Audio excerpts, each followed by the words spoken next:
Io sento già rumori incredibili. Mamma mia. Vabbè, probabilmente con il suono della sigla non si sente. È una tragedia. Via! Benissimo. Benissimo, recuperiamo tutto il recuperabile. Iscrivetevi al canale. Subito. Che state aspettando? Siete completamente pazzi? Esatto, perché può essere che qualcuno si collega improvvisamente, dice ma che è una live Napoli-Torino, Napoli-Verona, e quindi si collegano.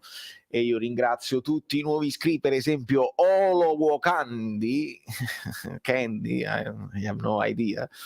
Mi sembra un nome nuovo, un ultimo iscritto, Tin, le notifiche, eccetera, eccetera. Va bene, mettiamo in muto il cellulare e andiamo a salutarvici un pochino tutti, perché purtroppo non abbiamo potuto fare la live ieri, come ho detto nei video di oggi me ne dispiaccio, ma eccoci a recuperarla per quanto possibile un giorno dopo. Non fa niente, insomma, alle volte noi possiamo dire le cose a caldo, un pochino di cose le ho dette nella reaction, che è andata molto bene, li abbiamo raggiunti i 1500 like che avevo chiesto e sono molto felice, che ha detto altrimenti chiudo il canale, e quindi il canale è salvo. E io ringrazio la mia community straordinaria come Gibernile, che ha messo il like preventivo, come Salvatore Tortora, Angela Torre, Pier Davide, Pablox, Salvatore Tortora ancora, che ha fatto un lungo vari messaggi che dopo andremo a leggere, Stellina, ecco, Gennaro, Max Allegri, il mister che non manca mai, c'è Polli, quindi salutate tutti i moderatori che entrano ed escono, ancora Vincenzo Altrui, Amorra, Davide Castello, vediamo un pochino chi altro c'è Sweet Pasta, poi saltano tutti i messaggi, c'è Danny, Alessio, Ray Shack, c'è il Falco 75, Falco, tra l'altro Falco, prendo questo spunto improvviso, Andrea Falco, che è un giornalista che lavora per diverse testate, ha fatto un'analisi molto lucida. Ci sono giornalisti bravi a Napoli, non è che non ce ne sono, però poi non hanno magari lo spazio che meriterebbero, non tutti almeno, ma non fa niente, purtroppo la vita è così. Valentino, Jenny Lopez, Antonio Fusco, e andiamo a vedere, ragazzi. È già martedì, certo Emanuele, è assolutamente già martedì, è sempre martedì, ed è un martedì che credo sia pazzesco, perché il Napoli conferma una posizione molto lusinghiera in classifica.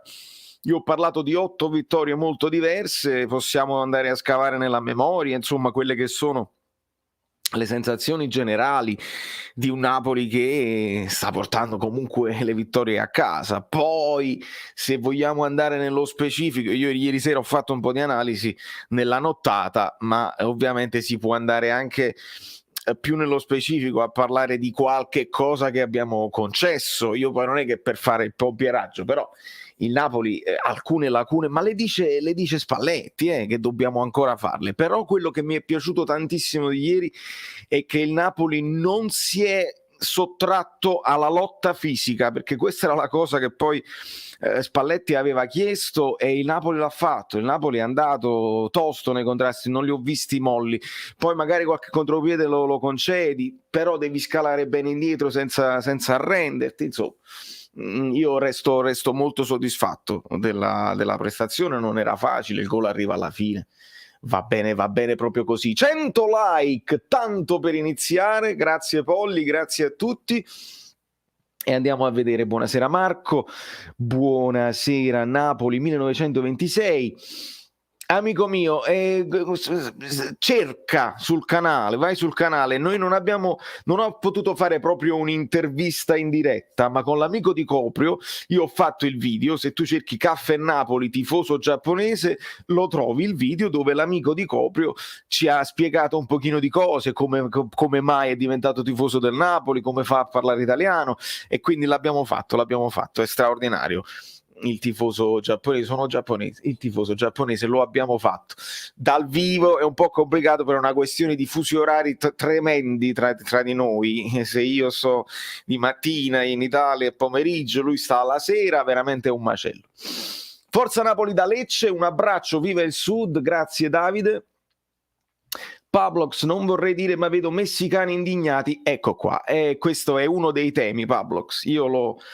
Ne ho parlato nel video specifico, quello dell'approfondimento tattico, della lavagnetta, e ho parlato di Lozano. Non ne ho parlato tecnicamente perché Lozano ha fatto i minuti che doveva fare, anzi in pochissimi minuti ha creato subito dei pericoli, non ultimo il palo che colpisce, palo pieno proprio che torna indietro.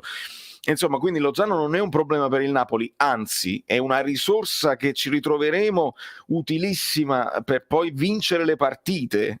Poi lasciamo stare che anche a livello di marketing va sfruttato di più, è una superstar, io lo dico sempre, però so benissimo che la community messicana, che tutti i messicani non sono contentissimi del Ciuchi a Napoli, vorrebbero una squadra che lo mette proprio al centro del progetto e tutto si sviluppa intorno a lui. Non è questo il momento. Nonostante la scelta di comprare Lozano già dai tempi di Ancelotti, poteva pensare un Napoli che dove Insigne non era per forza la stella principale e quindi Lozano poteva prendere piede. Non è questo il momento proprio di metterlo inamovibile, perché la forza del Napoli è proprio questo, cambiare continuamente gli attaccanti, e quindi sei più fresco. Deve essere bravissimo Spalletti a farglielo capire e a non farlo deprimere, perché si può trovare isolato nello spogliatoio, lo capisco. Buonasera Giovanni, buonasera Salvatore. Mancano altre 6 vittorie, 3 pareggi e una sconfitta. Sì, la tabella di Guido, hai ragione, credo. Non ricordo anch'io tutti i numeri nello specifico. Speriamo di poterlo abbracciare, Guido, più tardi. Vediamo un pochino compatibilmente con altri impegni lavorativi e magari ce la può ricordare. Certamente, Salvatore.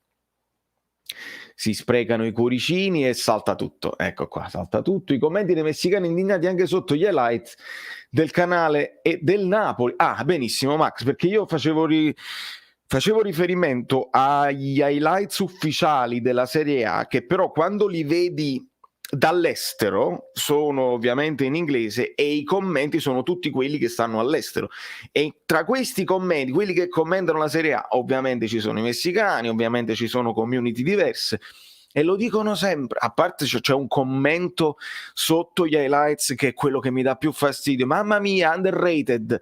Tutti dicono come è sottovalutato, vince una partita il Sassuolo, come è sottovalutato il Sassuolo, segna un gol Raspadori, come è sottovalutato Raspadori, segna Bernardeschi, così Bernardeschi so underrated. Ogni volta ci deve essere un commento di uno che è underrated anche quando non è assolutamente underrated in generale. Vabbè, questa è la pochezza di certi commenti. Politano troppi palloni persi, è vero, rivedendo, io figurate, non ho avuto nemmeno il tempo di rivedere gli highlights, ho fatto l'analisi a braccio per quello che mi ricordavo, essendo di corsa, ragazzi, proprio finisco di caricare la reaction di ieri e sono dovuto scappare a fare 2 serate, quindi proprio veramente complicata, e quando sono uscito dal mood musicale e sono tornato a casa ho cercato di recuperare un pochino le fila del discorso, ma non ho rivisto nemmeno gli highlights. Però ricordo che Politano non è stato tra i migliori, ovviamente. Nascondiamo anche chissà, come ci ha detto anche Spalletti. Sono convinto che con la Roma vedremo una gran partita di calcio con 2 squadre, ognuno con la propria idea di gioco ben chiara e definita. Valentino, io l'idea di gioco di Mourinho ancora non la conosco bene. Mourinho è uno che che motiva, che sa come far rendere ai giocatori al meglio sicuramente. Non ricordo cose incredibili a livello tattico. Quindi probabilmente sarà una partita un po' più aperta rispetto, insomma, non voglio immaginare che la Roma faccia un catenaccione, però io devo ricordare anche una cosa, la stessa mentalità anche più europea l'aveva Fonseca l'anno scorso, e contro la Roma, quando il Napoli vinse 4-0, la Roma ci aspettava tantissimo. E ringrazio Manu Avvisati per il contributo e il supporto, mi faccio afferrare per pazzo, mi sono emozionato. Un saluto a tutti. Grazie mille Manu, io veramente è stata una delle reaction più sentite mentre la registravo, sapendo di non poter andare live. Ho cercato anche di dare degli spunticini tattici, di prendermi, di cercare delle intuizioni, di dire delle cose. Ad un certo punto le emozioni hanno preso il sopravvento, perché ragazzi, la partita è tosta e tu la senti. C'è il fatto di Juric che era Napoli-Verona, c'è il fatto della pressione che oramai, come ha detto Spalletti, tutti si aspettano il minimo sindacale che il Napoli vinca tutte le partite, cosa impossibile che prima o poi dovrà succedere. Quindi era sentitissima. Arriva il rigore lo sbagli perché c'è sempre la tensione di Insigne che è il rigorista non infallibile, ci aggiungi la manfrina, come la chiama Spalletti, del contratto e delle cose che non è sereno, lo sbaglia, arriva il gol di Di Lorenzo, lo annullano, insomma il palo, cioè proprio veramente una dietro all'altra quando ti sembra la partita stregatissima, e il Torino che ad un certo punto ha cominciato a prendere anche campo e ci ha cominciato a spaventare un pochino, quindi Santo Ospina, che resta anche lui un tema. E poi entra Mertens e facciamo un'azione spettacolare, perché poi andatela a rivedere quell'azione che è bellissima, di scambi stretti con Koulibaly che va avanti, la fa cominciare lui, tocca la palla anche Lozano, Mertens, poi c'è Osimhen che fa un passo indietro proprio per fare quello scambio che viene incontro, quindi non solo Osimhen che guarda verso la porta, viene anche a dialogare. Poi la palla torna a Mertens, va a Koulibaly, il colpo di tacco, Mertens che va fino in fondo, poi serve un po' di mazzo, perché l'abbiamo detto che serve un po' di mazzo, perché sul rimpallone il rinvio del Torino, del difensore del Torino, Elmas è bravo e anche fortunato, cioè è bravo a mettersi davanti, ma è fortunato poi che il rimpallone fa quella traiettoria incredibile, perfetta per il terzo tempo di Osimhen, che anticipa perché lo intuisce che la palla finisce là, finiscerebbe finisce là, io bevo proprio per evitare congiuntivi, e si gode, e lì si gode, perché si gode, poi si soffre, che dopo che si gode si soffre, però. Buonasera Selvaggi, un abbraccio grande anche a te. Impatto non contatto, bravo Giulio, me lo ha segnalato anche Giorgio Mele, questa cosa che io non avevo visto a inizio partita, dove Spalletti ha insistito sul concetto dei contrasti, sul concetto dell'aggressività e del fare la battaglia. Impatto non contatto, impatto. E poi quelli che hanno giocato a pallone anche solo a calcetto lo sanno, se tu vai moscio sulle palle ti fai male tu. Cioè andare tosto significa anche evitare infortuni. Certo, devi giocare pulito, non devi andare sul pallone, non vogliamo gente che va aggressivi a forbice come fanno gli avversari su di noi. Sul pallone però bello tosto, perché sennò io ricordo un infortunio che ebbi, io ero difensore, l'attaccante invece tirò per calciare in porta, quindi aveva più foga di me di segnare, pallone proprio al centro, Oli e Benji, tenete presente, uno tira così, pam, ha tirato più forte lui e il ginocchio mio è venuto meno, quindi è importante, è veramente importante. Allora, una iella tremenda, è il mazzo, poi capito, il mazzo ti leva, il mazzo ti toglie, lo sai. Una squadra che all'80° a uno dei due centrali difensivi in area avversaria che fa un passaggio di tacco merita la vittoria. Questo è pure il discorso, Luigi, che spesso facevamo, no? Tu il mazzo te lo devi andare anche a meritare, Poi, diciamola tutta, Koulibaly che si prende le licenze e che va in attacco, molto spesso è stato anche criticato. Dove vai? Perché se poi quel colpo di tacco non ti riesce, loro fanno la pallata e non ti trovi Koulibaly lì, devi sperare che abbiamo fatto bene le preventive. Ma questa è una cosa che io sto vedendo. Esempio Fabian, ho visto ad un certo punto Fabian, che è il regista e ce l'ha sottolineato e spiegato bene Spalletti, c'è stato un momento in cui Fabian è andato in pressing e ha continuato il pressing alto fino quasi a pressare il portiere. Lì deve esserci l'automatismo. Nel momento in cui Fabian sta facendo questa cosa qua, Zielinski subito deve arretrare, perché altrimenti è chiaro, devono scalare tutti, deve esserci una cosa proprio matematica, il pallone si muove così, tutto si muovono a seconda di dove si muove il pallone per evitare che poi si faccia il buco, ma qualcuno poi deve coprire, altrimenti la voragine, noi l'abbiamo sempre detto, cerchiamo proprio di evitare di prenderci questi rischi. Piano piano ti stai trasformando come i miei parenti in America. Che significa?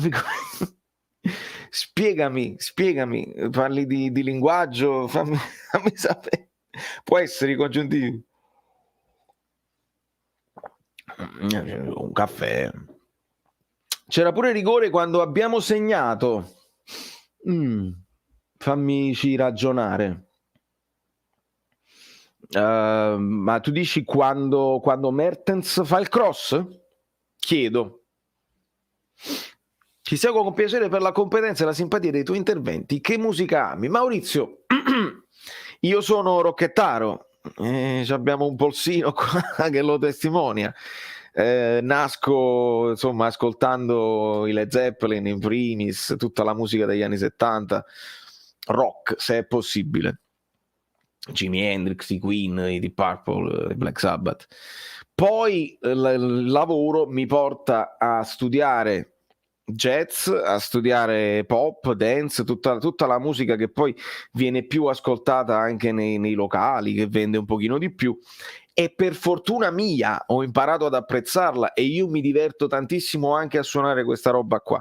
Le famose top 40 si chiamano in America, cioè le 40 canzoni più popolari del momento. Le top 40 io le amo, le adoro, perché sono molto spesso ben scritte, e quindi quando si va nei locali e si suonano le top 40 io mi diverto lo stesso, non c'è problema. Se però chiedi a me, vedi, io sono rockettaro, però poi ho fatto una canzone hip hop praticamente, dove rappo, Messico 86 è una canzone quasi rap, quindi veramente non ci sono limiti quando la musica è scritta con cognizione di causa, non ci sono limiti. La squadra è in crescita, grande Davide Maranta, esclusi Zielinski e Insigne, non condanniamoli, anche Spalletti è davvero cresciuto.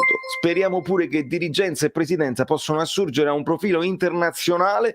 Sono molto d'accordo col tuo intervento, Davide, con la tua considerazione.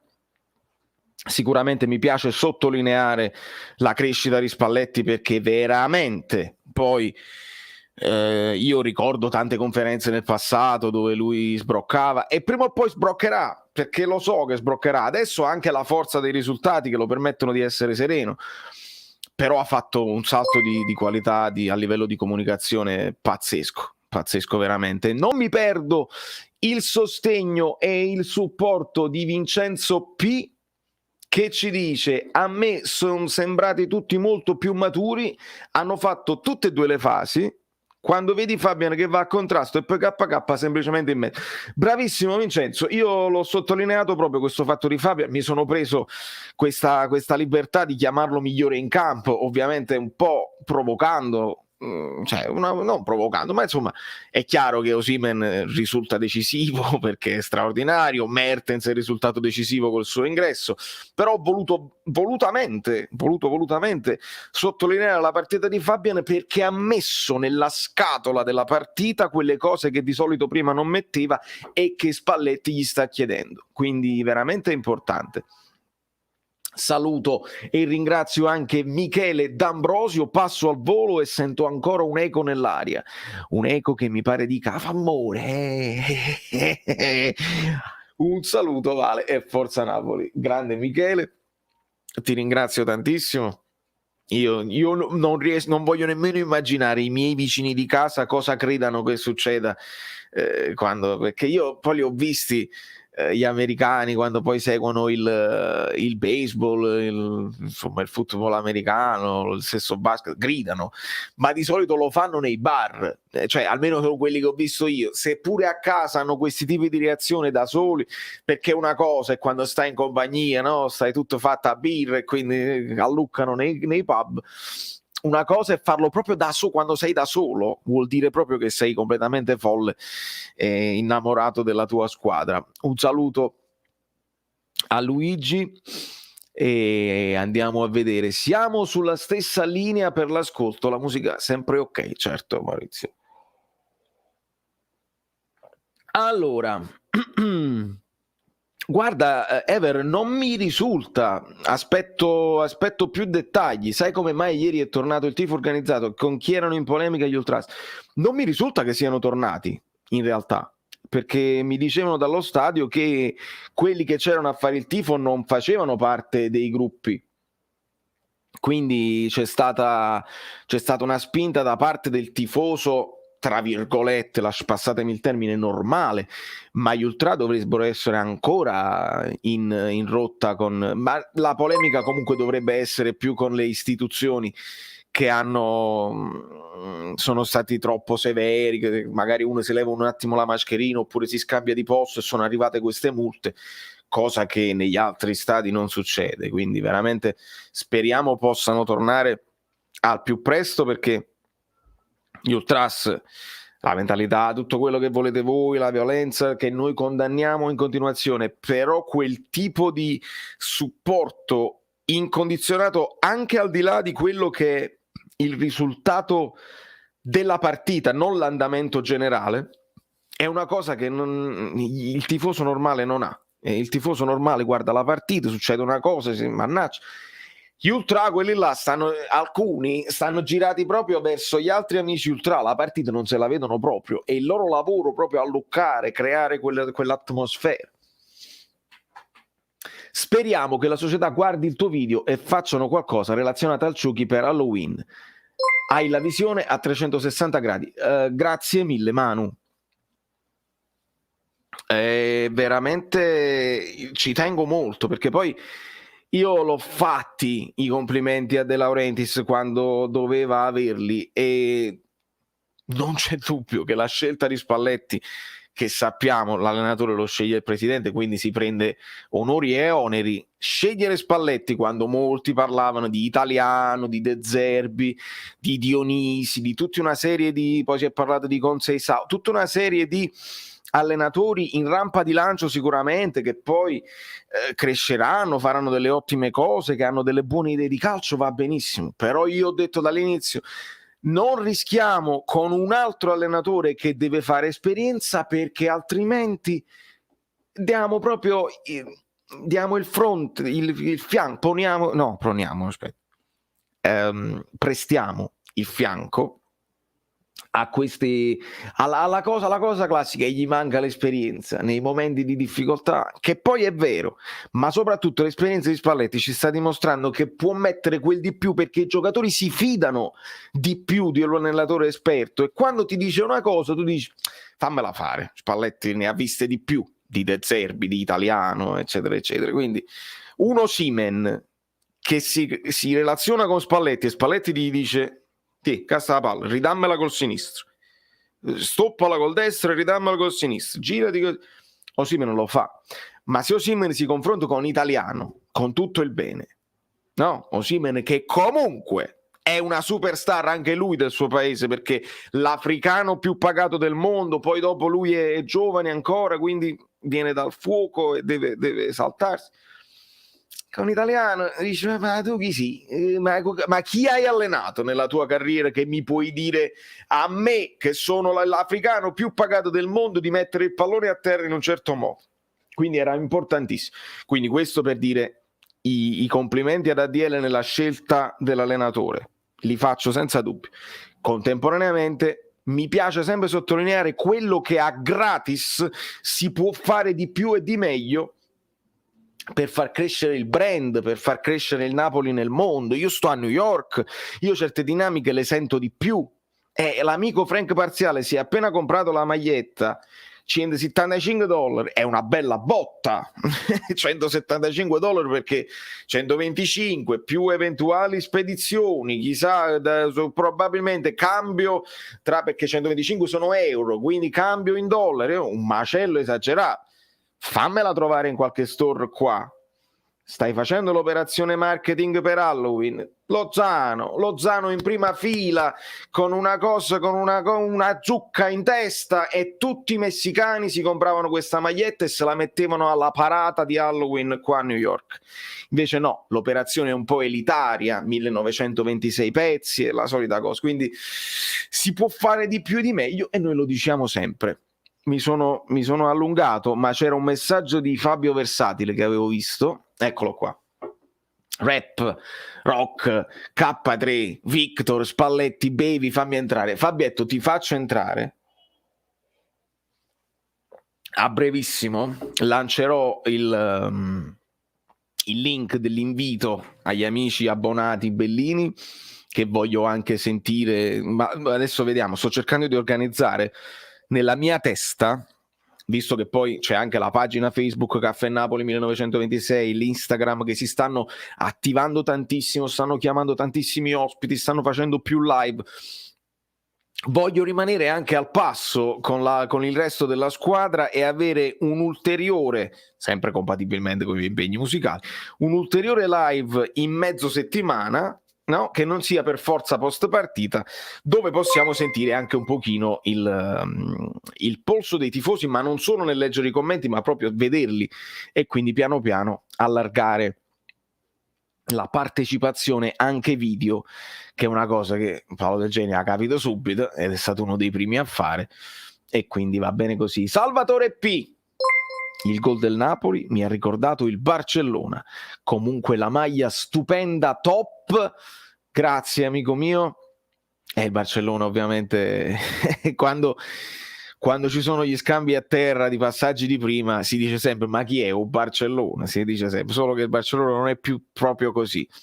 Ringrazio e saluto Alessandro Tattoli o Tattoli per essere entrato nella famiglia degli abbonati, grazie mille amico mio.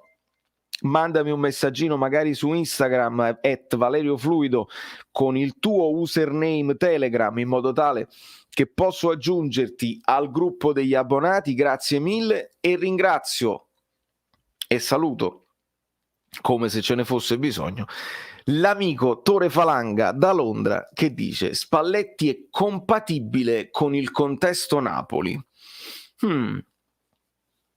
Questo è un bello spunto, e vorrei che tu integrassi però, Tore.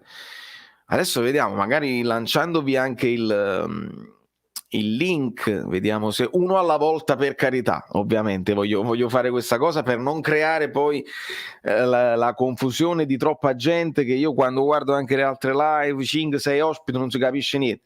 Mantenere sempre ritmo alto, interventi brevi, magari con domande o con considerazioni, perché potete anche non avere una domanda ma volete dire la vostra, e ci sta. E lì adesso vediamo anche di spiegare bene questo concetto.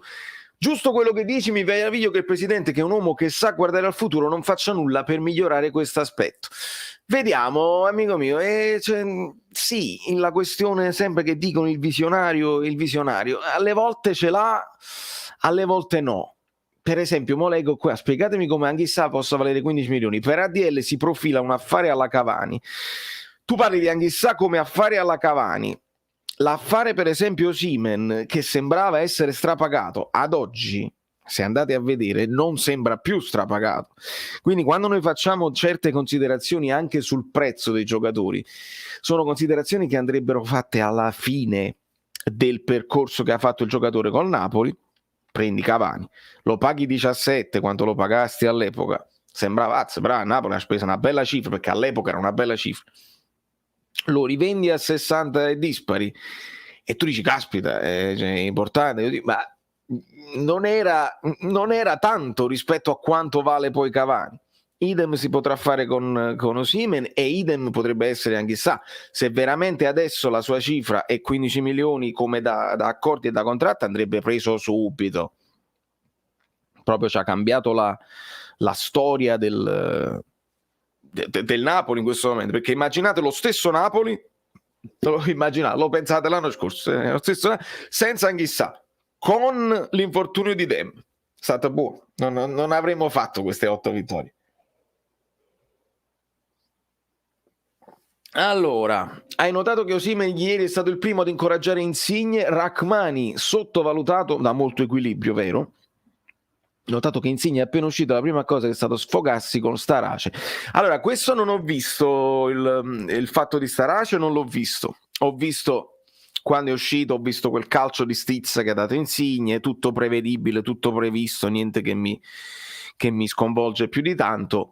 Ho notato che tra Osimhen e Insigne si sta creando un bel rapporto, che poi è basato tutto su sensazioni, sul feeling, perché non si possono parlare. Osimhen parla tutte le lingue tranne l'italiano e Insigne parla solo l'italiano, quindi ci deve essere solo un affetto dato dall'intento comune di vincere le partite, di giocare a pallone, che comunque è una cosa bellissima.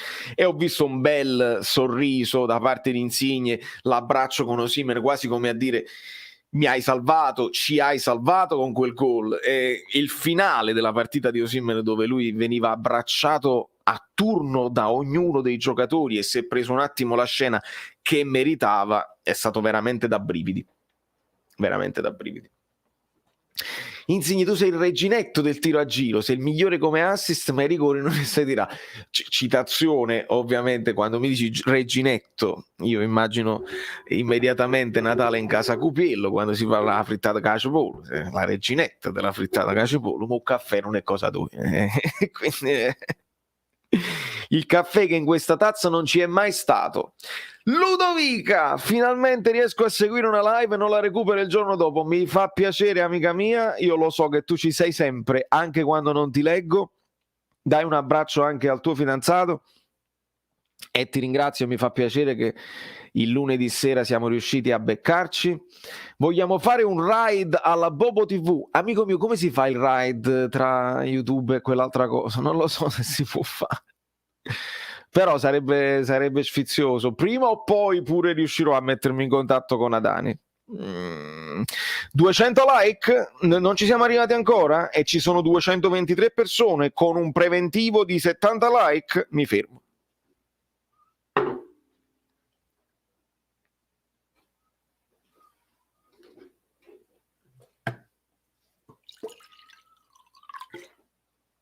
Salire coi like.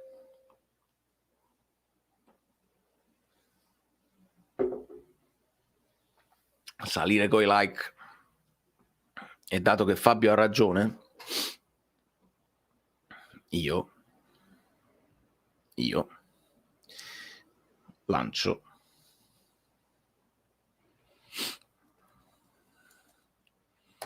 il linketto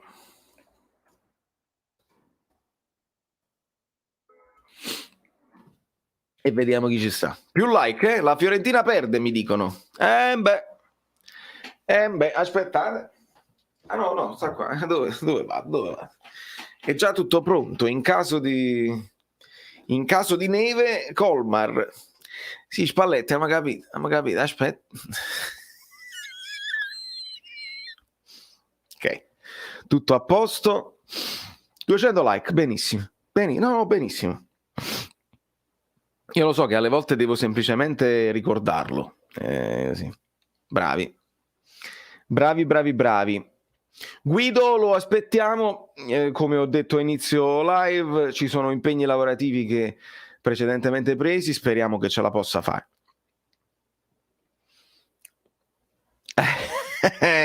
Non hai torto, e anzi io ti dirò una cosa: è bene tenere le avversarie più pericolose sempre lontane, ok? Venezia che vince con la Fiorentina, vabbè.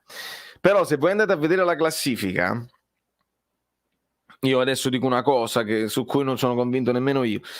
Se la Fiorentina vincesse, potrebbe riscavalcare la Juventus e mandarla all'8° posto. Ora, noi sappiamo che la Juventus è destinata a recuperare punti e a agguantarla, no? La posizione della Champions sicuramente, però avere un'avversaria in più là in mezzo rende, e lo abbiamo visto noi ragazzi con la nostra rincorsa dell'anno scorso, facevi vittorie una dietro all'altra, vincevi e sempre là stavi, non riuscivi mai a recuperare troppe posizioni perché magari recuperavi punti su 2 avversarie che steccavano la partita, quindi 3 punti sopra, un'altra invece pareggiava, solo 2 punti, e un'altra vinceva e non recuperavi niente. Quindi la rincorsa è faticosa, specialmente quando ci sono molte squadre davanti.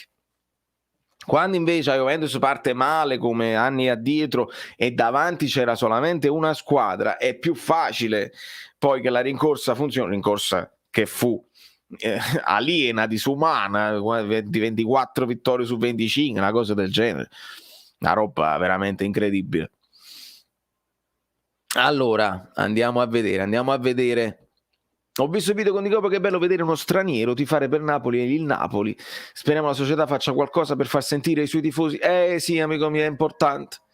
C'è pure un video di Di Coprio dove lui va in giro a cercare i gadget del Napoli, lui si comprerebbe l'impossibile se li trovasse. Purtroppo non si trovano, trova sempre a roba Juventus.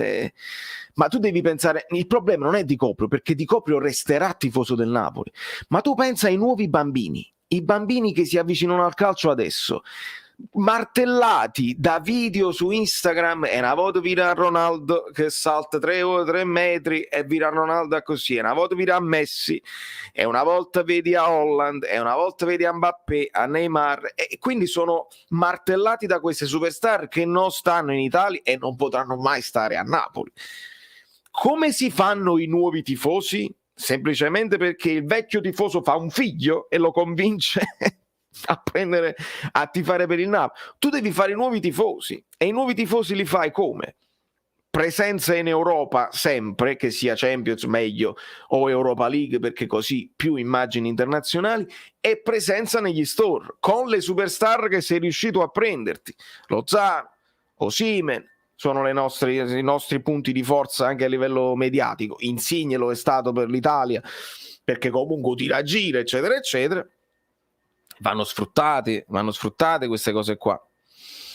Allora, ho visto, amico mio, CJ, ho visto, bello, vediamo che ne pensa pure Fabio Versatile. L'hai vista la storia di Milik? Che facciamo mettere? Cioè, che facciamo mettere? Dimmi qualcosa per me. Buonasera a tutti. Buonasera. Che mi devo mettere? Bellissimo. Sei perfetto. Che mi devo mettere? Qualcosa, datemi qualcosa. O cosa alla campagnara azzurra. Come facciamo mettere? Datemi qualcosa. How are you? I'm very good. Muy bien, Fabietto. Muy bien. Así está bien, así está rico que hablas en español. Así nos vamos a México a hablar con los amigos. Bravo, allora approfitto della tua presenza e la facciamo perché magari poi i messicani se la guardano dopo, oppure comunque resta nello storico del canale. Traducimi questo in spagnolo, insomma in messicano, comunque come sai tu. Cari amici messicani, noi adoriamo Lozano, come lo adorano i tifosi, anche l'allenatore, la società, tutti vogliono bene a Lozano. State tranquilli che la sua presenza nel Napoli è fondamentale, anche se non gioca tutti i minuti. Traduci e poi lo sfruttiamo questa cosa. Queridos amigos mexicanos o hermanos mexicanos, así está muy mejor. Lo que tenemos que decir es que todos los aficionados del Napoli no somos locos por el Chucky Lozano, y también el entrenador Spalletti, que no se van a preocupar que no jugó muchísimos minutos, pero es que lo equipo es muy importante del singular jugador, y entonces si tenemos que, como decir, llegar a la victoria, porque siempre es hasta la victoria, y entonces que jugó solo 15 minutos, no pasa nada. Lo importante es que ganamos, y Lozano es uno de los mejores lateral derecho de todo el mundo. Non si preoccupano. Assolutamente, grazie mille Fabio. Un altro che è alla grande, e lo sappiamo, multilingue. Pietro da Miami. Pietro è grande, io lo conosco a Pietro. E lo conoscono oramai tutti, è veramente una figura importante delle televisioni e delle radio, è sempre presente. Grande Pietro, mi fa piacere vederti qui con noi e ti abbraccio. Allora, Asta Cerignola. No, vabbè, ci sta una storia su... Ma il fatto di Orsato già l'avete detto? E l'acqua e il gas l'avete già chiusi? Allora Fabio, hai visto che è stato scagionato? Ho letto la prima cosa, che non è stato proprio preso in considerazione un eventuale errore. Allora io ricordo, come si chiama, l'espulsione di Meret con Cristiano Ronaldo, ok? Non è che sono andati a guardare al VAR, magari sa che c'era... Chi è? Grazie per il supporto, amici bellini, che non so io. Aspetta, mi metto un attimo così. Buonasera e scusa il ritardo su questa live, ma ho appena finito di godermi 38 minuti in 3 video di pura genialità. Maurizio, tu sei, vabbè, e io non ho più parole per te. Grazie mille per il supporto continuato e incondizionato, perché non ti perdi un secondo. Grazie mille Maurizio. Vai Fabio. Ricordi il fatto dell'espulsione di Meret? No, è vero, ciò che era all'inizio del VAR, però tutto a posto, non è che hanno perso tempo ad andare a guardare magari un eventuale errore dell'arbitro, eccetera, eccetera. Quando invece qualsiasi tipo di azione oggi, ok, diciamo come si chiama, il regolamento nostro nuovo, fanno prima terminare l'azione e poi nell'eventualità la stessa cosa, il rigore che hanno dato quando fu al Napoli, che prima finirà col Cagliari, se non sbaglio, che no, col Cagliari l'ha fischiato subito, l'altro rigore che fece prima finire l'azione, poi andarono al VAR e andarono a guardare là per dietro il rigore. Là non hanno fatto finire l'azione. Orsato fermo, guarda, ok, ci sta pure che tu magari, chi io sapevo che hai visto, perché chi non ha visto proprio niente, perché se vogliamo parlare era tipo il fuorigioco della Francia, diciamo Pellegrini, chi c'era là della Roma in area, che era più avanti, era uguale al gol della Francia contro la Spagna, identico. Se andate a guardare, vedete i centimetri di Lorenzo, centimetro l'avete visto subito, va bene, è fuori gioco, ma là se non dai il fuorigioco, l'azione cosa comporta alla fine? Il gol, ero gol a Roma, stop. Addirittura Orsato avrebbe detto ai calciatori della Roma che hanno protestato: io ve l'ho dato il rigore, voi l'avete sbagliato. Cioè, ma di cosa stiamo parlando? È quello che ci sottolinea Marietto Rui. Non l'ho letto manco, visto? Le dichiarazioni, cioè questo poi diventi arrogante, perché non puoi, sempre calcisticamente parlando, perché non mi fregherete sempre mai sempre posso fare un gesto? No, andare. No, se sbagliate il rigore è colpa mia. Guarda che è brutta come dichiarazione. E io mi aspettavo forse qualcosina in più anche da parte di Mourinho, che non ho sentito grandi indignazioni così. Ne parlai anche con Asso, sinceramente, in privato. Vero. Mi aspetto uno show. E invece non c'è stato nessun tipo di... Vabbè. La maglietta, pensa un po' la maglietta tipo come tu prima ti stavo ascoltando, che pensa un po' la questione di marketing, farla in Messico oppure pure a New York, pensa metta magari a bambola assassina, che poi il Ciuchi, diciamo, questo significa, ok? Con la maglia così, altro che 1926, c'avevo Amazon vera per fare spedizione.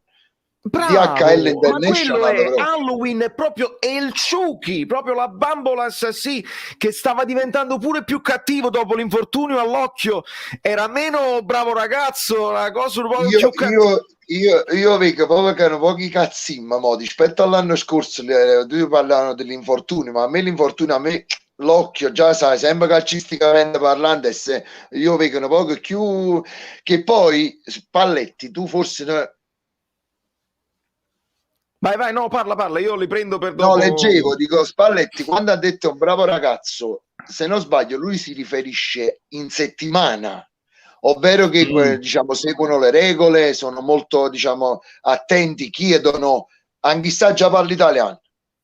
da Bravo, premettere. allora ne approfitto perché mi dai uno spunto, perché avevo letto anche un messaggio, un commento, tantissimi commenti, ragazzi, io vi perdono, li recupererò tutti, lo sapete, appena quando vado in bagno, magari c'ho un po' di tempo e vi rispondo. No, aspetta, no, non lo dire, se no poi sembra che grazie ai messaggi vai in No, io approfitto dei momenti di pausa perché non mollo mai la community, però me l'avevano fatto notare anche in commento, cioè il bravo ragazzo non nel senso che insomma non ci mette ma perché fa le cose che deve fare, che ascoltano eccetera eccetera, quindi anche l'umiltà nell'ascoltare. Anzi, tanto bravo ragazzo sull'ammonizione, non so se ti ricordi il fallo che ha fatto sull'ammonizione, quello gli era andato via là a destra, chi era? Ha alzato in aria e no, qua non basta. Sì, lì devi prenderlo, il famoso fatto, spendilo un fallo perché altrimenti vanno in porta, così. Però il fallo scientifico di Koulibaly mi è rimasto qua. Sì, lì non c'era assolutamente niente, però fai bene a sottolineare il fatto che sta studiando l'italiano, come ci ha fatto vedere anche Tore con la storia, e magari potrà invogliare anche Osimhen, perché ancora in un'ulteriore intervista hanno chiesto Osimhen parla italiano, infatti nello spogliatoio dice che Mertens, Elmas, infatti non so se hai visto a fine partita parlava con Elmas in inglese, che Elmas non so che gli disse, lui ha risposto italiano e disse grandissimo, perché il fallo di mano che parlavano prima gli amici era sul cross di Elmas, l'azione del gol, che bravo, poi il Torino rilancia la palla in avanti.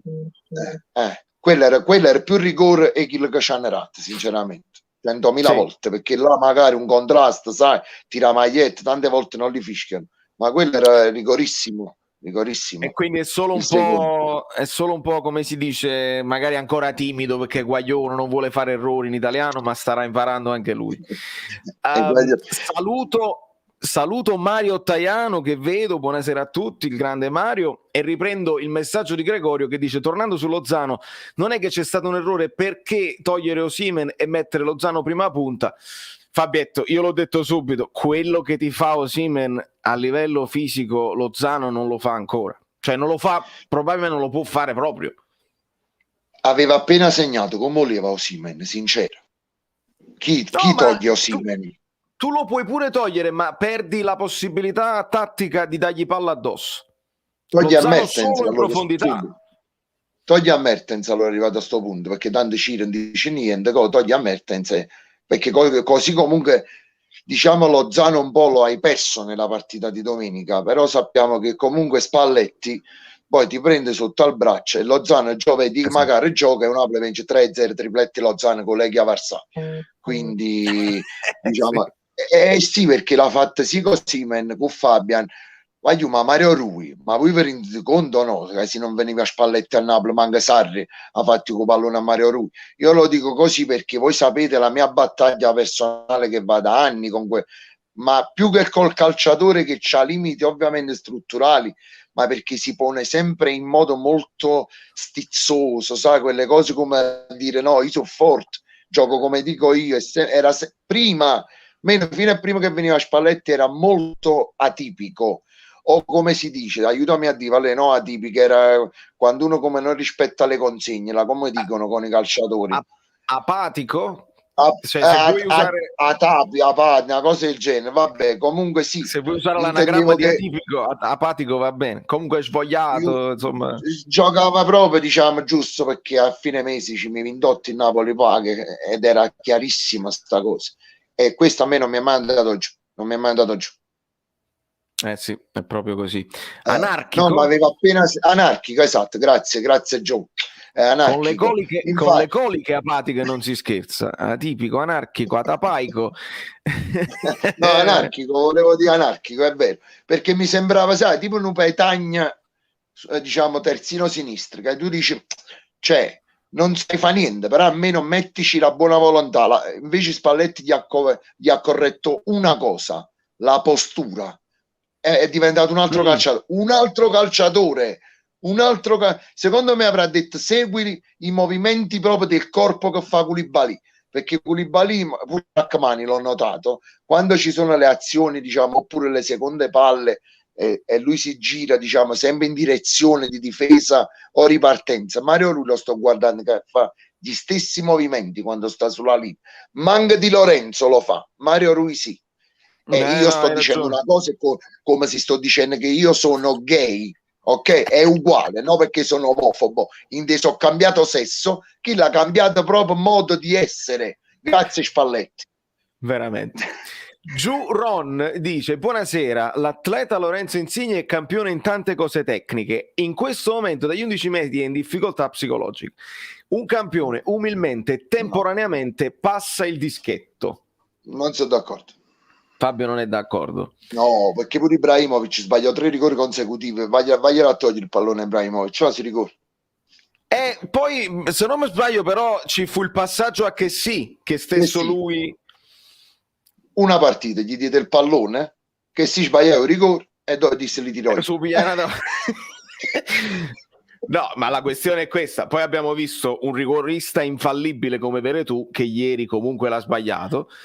Ho detto tra di noi, ha detto che pure Veretù non li deve tirare più.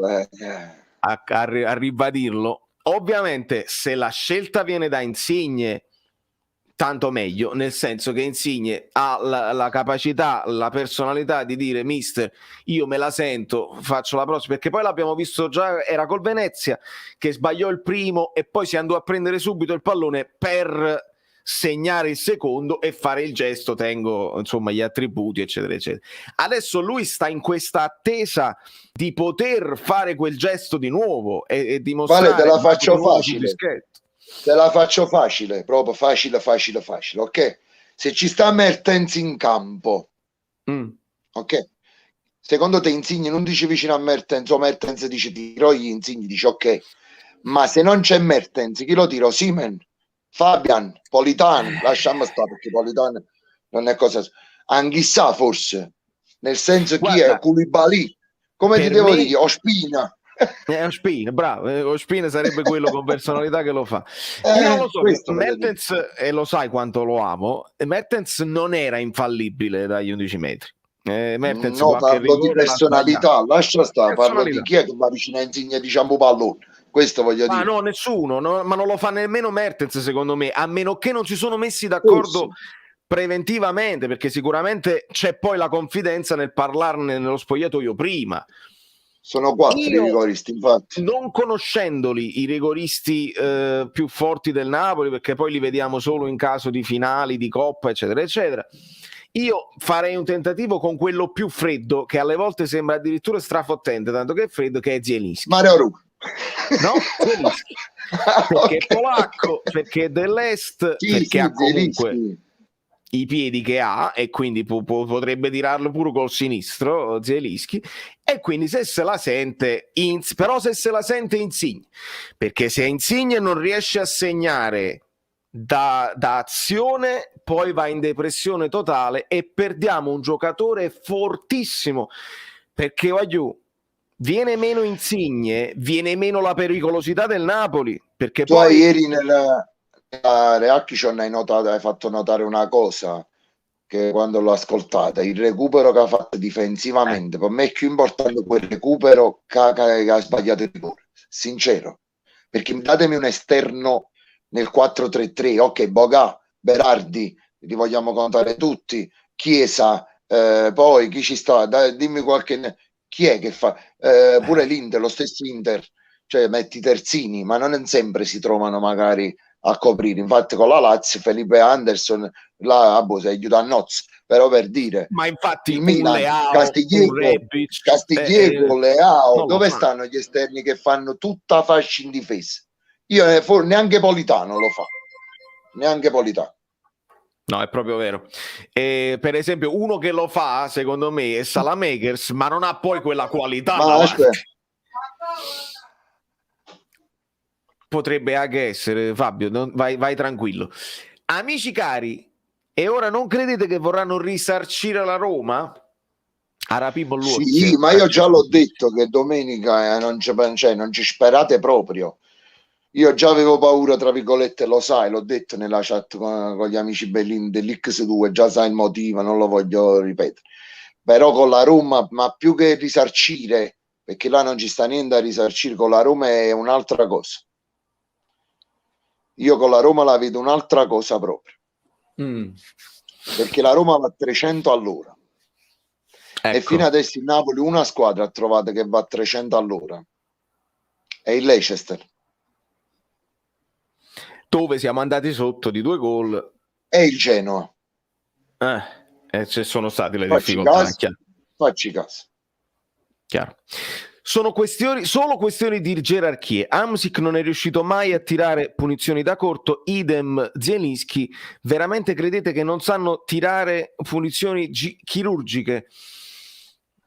So giocatori, allora, quando fanno lo dicono tutti, quando fanno le simulazioni in allenamento, no? E fanno gli allenamenti per i calci di punizione, per i rigori, c'è sempre uno che può essere il preparatore atletico, eccetera, eccetera, che ti dice nell'orecchio: guarda, la situazione è questa qui, siamo all'80° e davanti c'hai la curva dei tifosi avversari, siamo in trasferta oppure siamo... E quindi cercano di simulare, perché, voi non avete idea di come è forte, e nemmeno noi perché non lo vediamo, di come è forte Gulam nei calci di punizione a Castelvolturno. Cioè, le mette un po', vediamo adesso delle storie. Però poi al San Paolo la tirava sempre altissimo. È nata cosa proprio. Gulam faceva 10 su 10 in allenamento.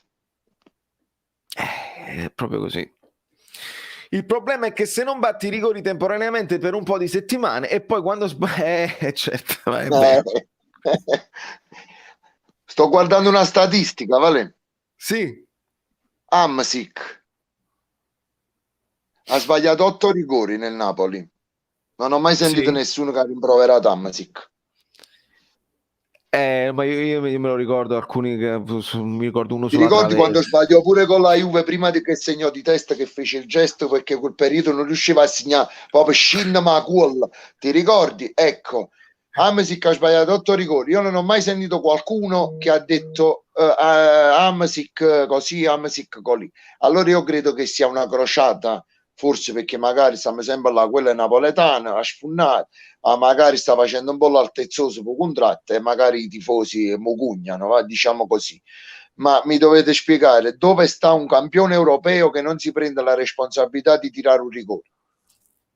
Sì, no, ma questo poi alla fine Spalletti questo ci dice per me che lui va a tirare questo rigore già è una dimostrazione di personalità e di leadership, e quindi mi fa pensare che si insisterà con Insigne se lui se la sente. Assolutamente, ma che scherziamo, ma noi scherziamo proprio. Se poi decide lui di togliere la cosa e magari lo sbaglia un altro potrebbe, perché poi non è detto che poi cambia e ti va meglio.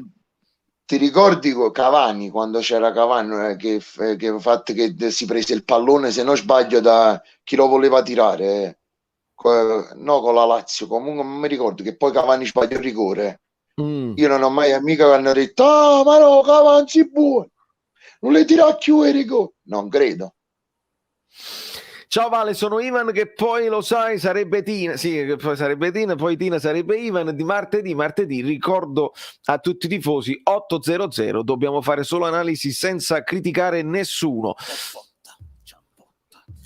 Ciambotta, benvenuto. Ma 8-0-0 è un numero verde. 5-4-5-2. No, 8 vittorie, 0 pareggi, 0 sconfitte. E c'ho un amico in sottoimpressione che io però lo salutiamo. Lo salutiamo subito e ringrazio però prima Virgilio Bandiera.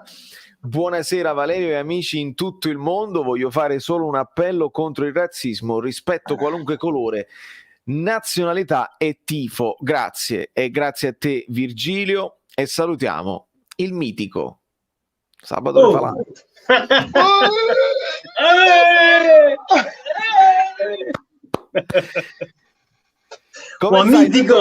Mitico addirittura, ma esagerato. Totò, Sabato ti voglio fare una domanda. Dica. Buonasera a tutti. Un super quark però. No, Ma sto queste scherzando. cose sto vanno scherzando. preparate prima, perché uno Al si momen- deve preparare. No, ma sto scherzando. No, sto scherzando. Mio, Sto scherzando. How mio- are you, man? mio caro Fabietto, al momento mi poni in una situazione alquanto ardua e difficoltosa. No, a Salvatore gli chiediamo di integrare la sua domanda di prima, perché volevo sapere bene cosa intendeva. Nel frattempo rispondo ad Han Solo. Did you ever play at Cheste? I played clarinet and saxophone there. I did play at Cheste and it was... Cheste, per spiegare agli amici così, è un locale che si Sì, trova sì, nel centro storico di Napoli ed era bellissimo, tra l'altro, atmosfera straordinaria, e suonai, se non sbaglio, un tributo a Jimi Hendrix con l'amico Francesco Forni e Sergio Quagliarella. Yes, I did play there. Vai Salvatore. Allora, tu giustamente prima in live mi hai chiesto di approfondire il discorso di Spalletti in qualità di tecnico compatibile con l'ambiente Napoli, con il contesto Napoli. Ecco, quello che io noto, seguo il Napoli praticamente da quando il Napoli vinse il secondo scudetto, quindi ero piccolino, ma avevo già nella testa un'idea di come fosse il Napoli, e mano a mano crescendo ho visto l'avvicendarsi di vari allenatori, eccetera, eccetera. Ma Spalletti è una persona talmente attenta ai dettagli e ai particolari che a me dà proprio l'impressione, e lo fa trasparire anche dalle sue conferenze stampa, che ci tiene davvero a curare ogni aspetto, anche quello psicologico più delicato di ogni singolo giocatore. Ed è una cosa sorprendente, perché all'inizio, quando si è passati da Gattuso a Spalletti, io l'unica cosa, l'ho detto tantissime volte anche in chat, ho detto l'unica cosa che mi preoccupa di Spalletti è il suo rapporto con i giocatori, perché non ho avuto mai dubbi sulla sua, come dire, capacità di tecnico in quanto tecnico, cioè capacità di mettere in campo una squadra e farla funzionare per bene. Ecco, in questo mi ritrovo completamente spiazzato e sorpreso, e devo dire che Spalletti probabilmente è forse il miglior allenatore che l'ultimo Napoli abbia avuto, cioè l'ultimo Napoli intendo dopo Bianchi, dopo, insomma, parliamo del risorgere del Napoli, secondo me anche meglio di Sarri. Secondo me trovi un amico che sarà d'accordo, ma non voglio mettergli parole in bocca al riguardo. Guarda, che ti faccio entrare. Buonasera. Addirittura. Vabbè, allora adesso io posso anche salutare umilmente e vado via, perché quando c'è Guido io devo solo ascoltare, perché devo stare così attento proprio. Ma come stai Guido? Sono in una posizione di fortuna, come ho specificato a Valerio prima.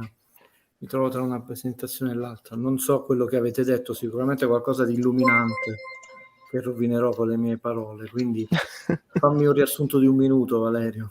Te lo faccio subito. Abbiamo un pochino affrontato in maniera anche superficiale, ma per mettere tutti gli argomenti in mezzo, il discorso Lozano, il discorso Insigne, specialmente sui rigori. Abbiamo parlato di Orsato e Totore ci stava spiegando un pochino quello che l'aveva sorpreso di Spalletti, che non è la capacità di mettere i giocatori in campo, ma più che altro la qualità anche nella comunicazione, quello che lui sceglie di dire nelle varie conferenze, dove poi lancia messaggi non solo a noi ma anche ai suoi giocatori. Allora, le maglie sui rigori, Valerio ha commesso un errore, perché fa talmente tante cose che non può ricordare tutto. Quella conversazione avvenne in privato, quando io ti citai il caso di Romero Ferrari, perché sono molto vecchio rispetto a voi che siete ragazzini. Cominciamo a parlare anche tecnicamente come si battono, perché insomma sarebbe interessante ogni tanto sentire, e poi delle domande serie e interessanti per avere anche delle risposte serie, in quanto è forte Manolas, o se uno ha cambiato la percezione di Napoli dopo il furto della Panda. spiega anche tecnicamente perché il rigore ad uscire, no? Il piatto che si apre e il rigore, se ci fate caso, battuto forse al 5-10% rispetto al rigore che si batte di più con le incrociate, cioè a destra e a sinistra, secondo che uno è destro e sinistro, insomma vuole andare sul sicuro, si toglie il pensiero dritto per dritto, quello forte e centrale, perché per quanto tu lo apri ti viene sempre un po' centrale, è il rigore insomma per gente raffinata. Il batteva molto bene un giocatore della Juve che si chiama Agostini, e citai il caso Valerio di Ferrario perché in quell'epoca il Napoli lottava per non retrocedere e a ogni punto il pareggio pesava molto di più, era importante, e fu una decisione proprio del capitano di Bruscolotti, ha detto noi ce la facciamo sotto, li facciamo battere al nostro stopper, che non è che era uno stopper alla Falcao o alla Junior, no? Perché era un ragazzo freddissimo e ha terminato la carriera a Napoli col 100% di realizzazione, 100%, senza manco un errore, perché poi alla fine è chiaro che la tecnica è fondamentale, però ci sono stati tanti giocatori tecnici che poi hanno avuto medie e basse, poi hanno lasciato da altri. Quello che è più importante, perché tu potresti fare in allenamento anche 100 su 100 di rigore, e invece di sentir dire il contratto, il distratto per il contratto, ma queste cose adesso fanno incavolare, perché pensate un giocatore che sta sulla fascia, sta dribbando un giocatore, un avversario, e pensa ma forse il contratto mo sbagli il rigore perché così faccio vedere a De Laurentiis. Semmai dobbiamo dire che tecnicamente quando ha cambiato il modo di calciarli, perché lui prima li calciava forte all'incrocio all'altro palo, ma con questo saltino, ultimamente il saltello, come lo volete chiamare, no? Che lo fanno pochi giocatori, lo faceva in partenza ma in modo molto diverso Van Basten, che lui faceva questo saltello in partita e poi faceva una rincorsa contando bene i passi. Litmanen pure, se ti ricordi, Litmanen. Esatto, se tu hai sì, è vero, tecnica e anche di controllo del corpo rispetto al pallone, rispetto alla porta e al portiere, che ti permette fino all'ultimo di cambiare angolo, in modo tale che io non ho deciso dove tirare, ma deciderò in base a quando il portiere si butterà da un lato o dall'altro, e quindi alla fine giro la caviglia. Siccome non sta facendo questo Insigne, se gli va bene che il portiere l'ha anticipato di parecchio, è andato bene, se gli è andato male, è appunto tra l'altro tirato proprio come dicevo io, il rigore quello ad aprile, e ad aprile avete visto è rimasto molto centrale perché è molto più difficile tecnicamente come calcio. Cosa farei io, bravissimo Spalletti, in questo periodo non ne sbaglia una dialetticamente, vi dirò la mia perché, e non chiaramente mi prendo in giro perché sente quello che dico io e poi dopo 15 giorni sono le esatte parole che ho detto io, non mi reputo né un santone né nulla, lui è un grande allenatore, ma non scherziamo. Chiaramente vanno difesi i propri uomini. Cosa farei io? E chiaramente adesso Insigne recupera la certezza allenandosi molto e secondo me cambiando tecnicamente il modo di battere i rigori. Una volta che tu in allenamento ne provi tanti, riacquisti sicurezza, perché ovviamente adesso lui quando si troverà, e l'allenatore da questo punto di vista l'ha messo nelle migliori condizioni psicologiche. Il prossimo rigore lo batte Lorenzo, il prossimo lo batte Insigne, poi lo batte il capitano. E poi è stato Luigi Pardo che ha fatto la battuta e poi lui l'ha riportata in 24.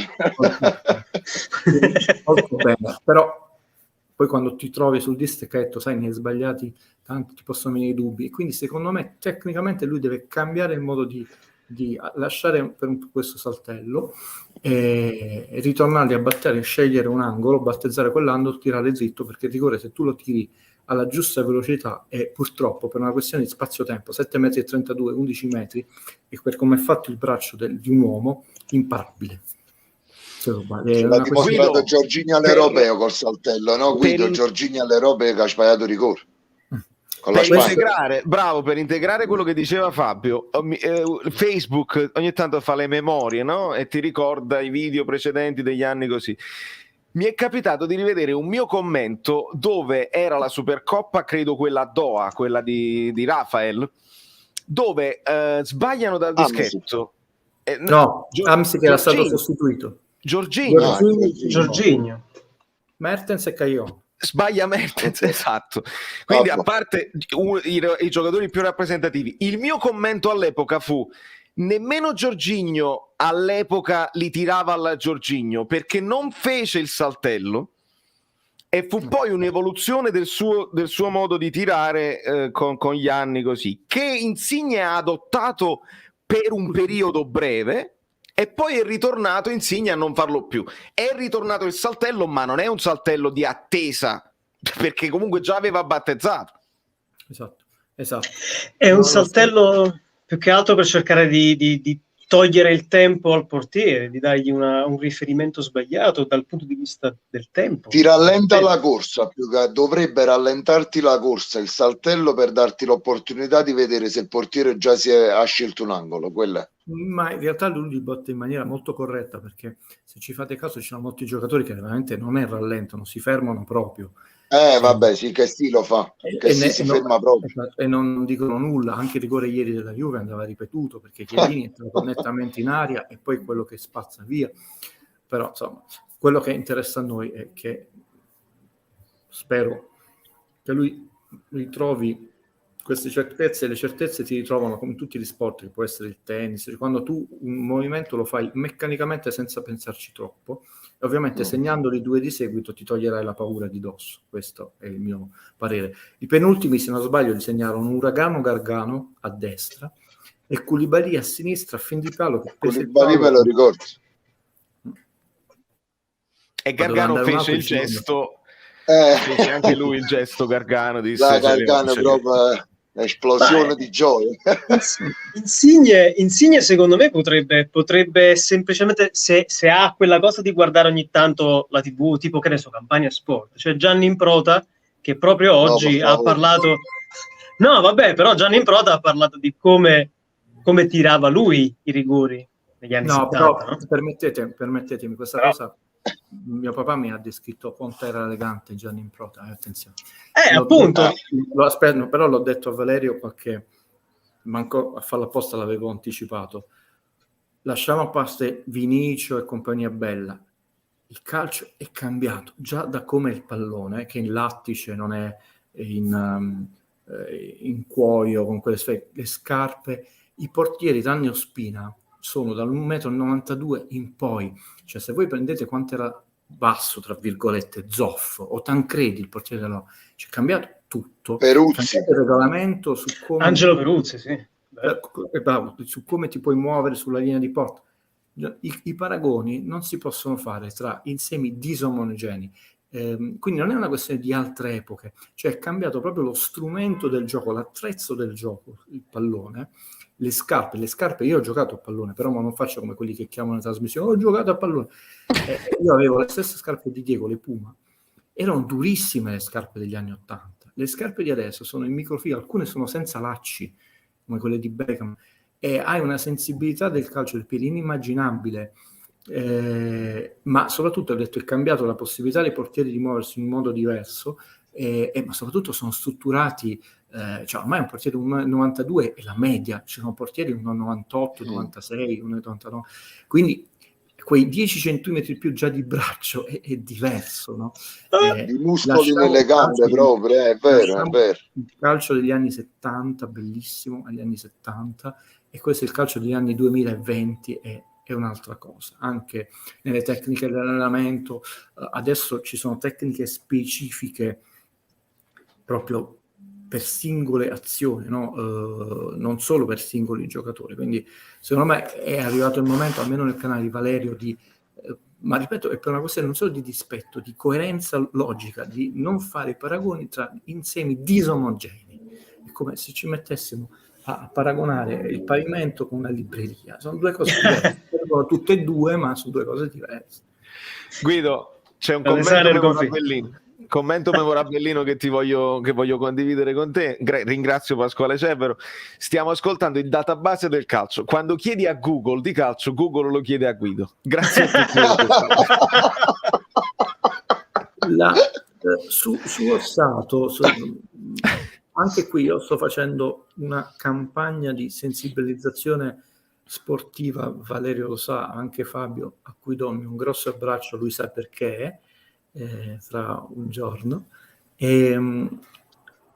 A me in sé per sé, non essendo mai anti nulla nella vita, l'episodio e feci proprio questi esempi, e quindi sono stato triste profeta, non interessa che il sistema sia onesto e trasparente, perché omogeneo, onesto e trasparente e omogeneo alla lunga si corregge, su 100 casi 99 li correggerà, l'errore è umano, eccetera. Ecco, la cosa grave è che non solo non si parli, ma si dà la possibilità, quello proprio che io dissi, di creare malcontento, teorie del complotto, eccetera. Quello che in questo caso deprime, lo devo dire proprio da essere umano, poi giornalista e poi sportivo, manco tifoso, è se tu senti quelle frasi nel corridoio, perché ci possono essere 3 ipotesi, nessuna è buona. Non ti ricordi il regolamento, e quindi è grave, ogni tanto forse questi arbitri andrebbero fermati, la gente pure si dimentica i segnali stradali, cioè va fatta ripetizione, come si fa in tanti settori della vita, o hai applicato un regolamento che ci devi andare a spiegare, quindi tranquillamente in TV dovresti spiegare è successo questo episodio, vi dice no. Terza, sei permaloso e non ne ammetti l'errore. A me non interessa l'episodio Guido, io l'ho semplificata, ho detto esistono 2 regolamenti, uno nostro e uno loro. No, ma io voglio andare oltre questa logica, perché questa logica, se no poi mi associo a quelli che urlano in TV e non voglio nominarli. Voglio andare oltre la logica del singolo episodio, hai favorito di nuovo la Juve piuttosto, perché bisogna, però se tu non fai effettivamente questo superamento, e io citai la goal line technology, ad esempio, non voglio cantare vittoria prima del previsto, però io dissi il VAR andrebbe utilizzato sempre di diritto, cioè che ogni gol è naturalmente vagliato al VAR, sempre. Non quelle cose come dice Iannicelli a chiamata, perché tu potresti avere una partita correttissima dove non hai avuto bisogno, una partita dove ci sono 4 episodi e hai solo 2 chiamate, che cretinata, allora non la stai facendo una chiamata perché hai paura che te la stai bruciando, ma non funziona, cioè i gol devono essere messi tutto sotto il vaglio del VAR, e se c'è una discrepanza il direttore di gara non può deve andarlo a vedere. C'è proprio un protocollo proprio standard. Ma anche sui falli laterali, perché tu puoi avere un'azione favorevole per un fallo laterale sbagliato e vai a fare gol. In modo tale che non si creano capannelli, quelle cose lì. Tant'è vero che adesso che si sta applicando questo sistema, non so fino alla fine, avete visto che non si avvicinano i giocatori lontani, perché lo stiamo vagliando, perché sta creando una uniformità della questa situazione di ieri, a prescindere da chi ha favorito. La cosa triste è che poi ciascuno dice la sua, di vari arbitri in pensione, e io dissi non mi interessa, perché l'unica persona che deve parlare è quello che ha arbitrato quella partita, e con molta serenità, perché nessuno ti deve crocifiggere, almeno l'idea di Guido, spieghi: guardate, è successo questo, vi sto spiegando perché ho preso questa decisione, se è corretta noi impariamo qualcosa in più, se è scorretta senza nessuna, perché vedi, ci stai presentando alla TV, nessuno ti dirà sei un corrotto, eccetera. Ho sbagliato, ho valutato male, basta, abbiamo finito, così stiamo imparando per la volta successiva. Se non si fa questo e non si sta facendo, nonostante le promesse, sono passate 2 stagioni di 30 lance, allora non sono contento. Quindi vorrei essere chiaro, andare oltre l'ottica della singola squadra e guardarla in chiave generale, però in chiave generale sempre che chi ha arbitrato quella partita deve spiegare la decisione, perché sennò abbiamo 10 decisioni, 15 decisioni diverse, che sono sempre un po', oltre che funzionali alla bisogna, voglio usare questa espressione insomma politicamente corretta, ma non mi interessano, perché non hai arbitrato la partita. Sono io che ho arbitrato la partita che ti posso dire quello che ho visto, come l'ho visto e perché l'ho visto in quella maniera. Se l'unica persona che ha non solo la titolarità, ma ha la logica, di nuovo uso questa parola, la logica per dirmi una cosa è lui. Ma se lui non parla, tutti possono dire la loro, ma non vale niente dal mio punto di vista, vale solo alimentare sospetto, rabbia, incacchiature, violenza verbale, stupidità, urla. A me non serve quello, non serve a migliorare il sistema calcio. Grazie.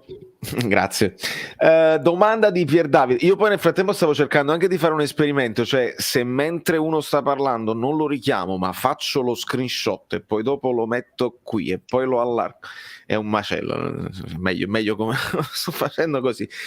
Non so quanto possa essere interessante, mi potresti spiegare in cosa consiste la differenza tra Ospina e Meret per i difensori? È un fatto di carisma, tecnico o entrambi?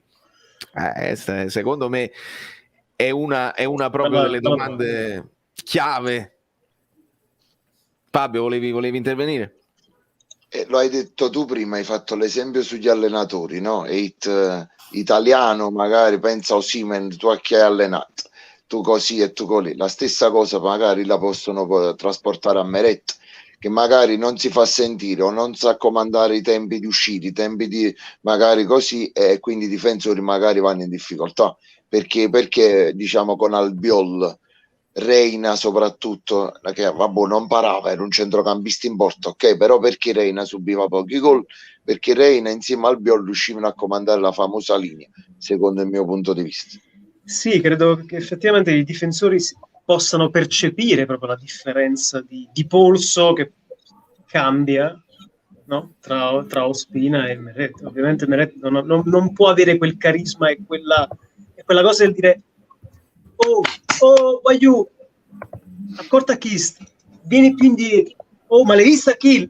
Cioè, Meret che pure te lo dice. Sali, non è la esci, stessa cosa, capito? Non scappa, è la stessa cosa, non è la stessa cosa.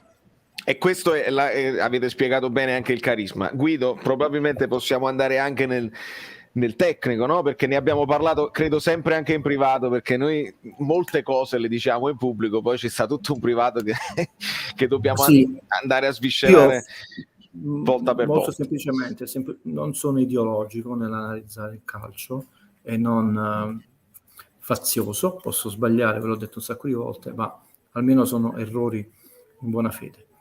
Non vorrei anche qui, diciamo, sbagliarmi, ma mi sembra che Ospina c'ha qualcosa come 119 per partite in nazionale, 120 con l'ultima, 120 ha fatto l'altra 100 e 456 in carriera, qualcosina già significa. Poi tu puoi essere uno scapocchione, sì.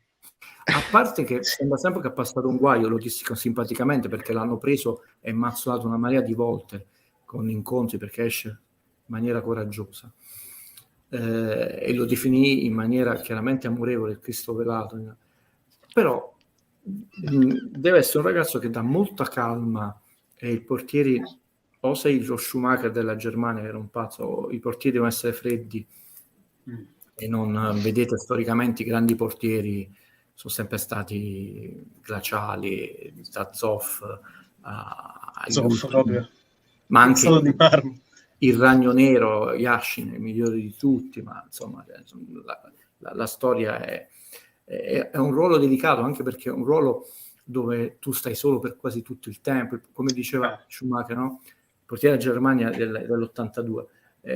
Nel calcio ci sono 10 fenomeni e un giocatore fuori dal comune, perché tu puoi sbagliare qualunque cosa, anche il rigore, al massimo la partita è 0-0, se il portiere sbaglia hai perso la partita, cioè il portiere non c'è domani, è un ruolo molto delicato, responsabilità pesantissima.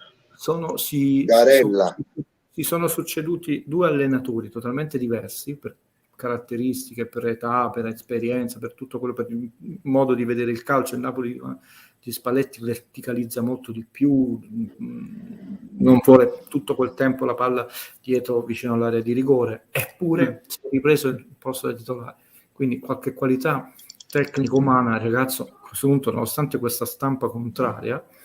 E Bacconi in un'analisi, io cito sempre i colleghi bravi, sapete, quelli non bravi non li nomino perché mi sembra un atto poco legale. A un certo punto lanciò la frecciata, io non capisco perché voi con i giornalisti ne parlate sempre male, è sempre 6, ma proprio stiracchiato, anche quando bisogna trovare sempre l'errore, che lì ha fatto un errore. Insomma, Ospina ha fatto una grande papera in questi anni di esperienza naturale. Il rinvio sbilenco sbagliato con la Lazio che ci costò, lo sappiamo, non è che poi possiamo dire, poi dice con la Juve forse il suo palo, eccetera, ma di grosse baccate non ne ha fatto. Probabilmente è molto più pronto nell'essere il portiere di una grande squadra, che quindi ha veramente pochi tiri, cioè Napoli è la squadra che subisce meno tiri e meno azioni, è uscita oggi con la statistica, io mi ero già fatto anticipato, ho detto più volte, 3,7, cioè una nullità. E quindi è molto difficile essere un portiere che è fermo per 60 minuti a un tiro, a volte anche non è irresistibile, però devi essere pronto, no? Evidentemente cioè, questo ragazzo ha delle qualità. Quello che si sentivamo, e poi chiudo, durante la pandemia, è che lui veramente parlava e guidava la difesa. Meret no. Quindi, a dispetto di tutte queste cattiverie che sono state, perché ripeto, non sono ideologico, Meret sembra un grande talento, noi non sappiamo nello spogliatoio quali sono le direttive, i compagni dicono mister, però insomma, perché quelli si allenano tutti i giorni, cioè noi ci sono delle discordanze spesso dei colleghi, no? Nelle notizie dei siti, che sono una l'opposta dall'altra. Tutte e due sembrano perfettamente realistiche, come se fossero lì presenti in quel momento. Gattuso ha detto quello, Spalletti ha detto questo, ma sono diametralmente opposte. Invece, l'unica persona che è presente, penso sempre agli allenamenti, il mister col suo staff e i compagni, tranne quando non sono infortunati e fanno lavoro differenziato. Quindi intanto riconosciamo dei meriti. Esce un po' meglio di Meret, più coraggioso, è più basso, ha una tecnica diversa perché la tecnica ovviamente sudamericana o centroamericana e non italiana, però a questo punto dobbiamo riconoscere che ha un carisma superiore. Meret è molto più giovane, si farà, e poi c'ha più 600 partite di differenza, porca miseria. Guido, ti do un dato, Guido, visto che so che ti piacciono tanto. L'ho letto perché mi piace pure leggere, diciamo, i quotidiani sudamericani. L'unico portiere fino alla partita dell'altro giorno Brasile-Colombia che aveva avuto 9 dai giornalisti, diciamo là, fu Higuita, non so se te lo ricordi. Sì, una volta 9 tela in un Milan. No, sto parlando in Sud America. Higuita ebbe 9. Lo sai quando Ospina gli hanno messo col Brasile? 10. Per le due parate su Neymar, 10. Lo so, però siccome nessuno nella storia dei portieri ha avuto mai 10. No, ho letto e sentito che mai i portieri prendono 8, 9. Un 9 per esempio lo prese Pino Tagliatella in un Milan col Milan. Fu pazzesco e imparò anche un rigore a Baggio. Ci sono stati Tagliatella è stato un portiere di tutto rispetto. E non era altissimo. No, prego. Era uno... Valerio, la domanda. No, ricordo, se parlate di Tagliatella, ricordo anche una parata che fece di testa, che fu scavalcato e gli andò straordinario. Tra l'altro si disegnava lui la maglietta ed era più bella quella di Batman di quella di Spider-Man.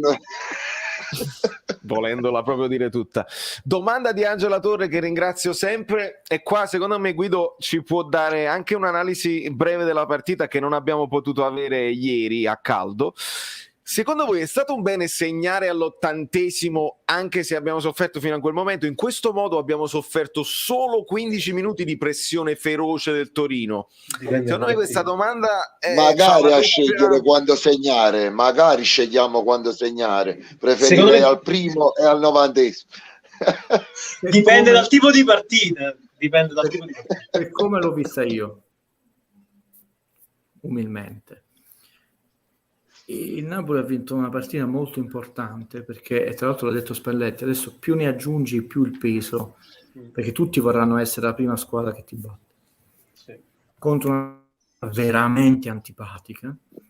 Specifico subito, visto che sono un uomo di pace e di sportività, non mi riferisco al glorioso Torino, che ha tutta la mia ammirazione, sia come società che come tifore, ammirazione romantica, ammirazione e rispetto. Mi riferisco al Torino di Juric, perché ancora negli occhi Italia-Spagna, e che bello vedere quei ragazzi palleggiare in quel modo a San Siro in faccia agli italiani.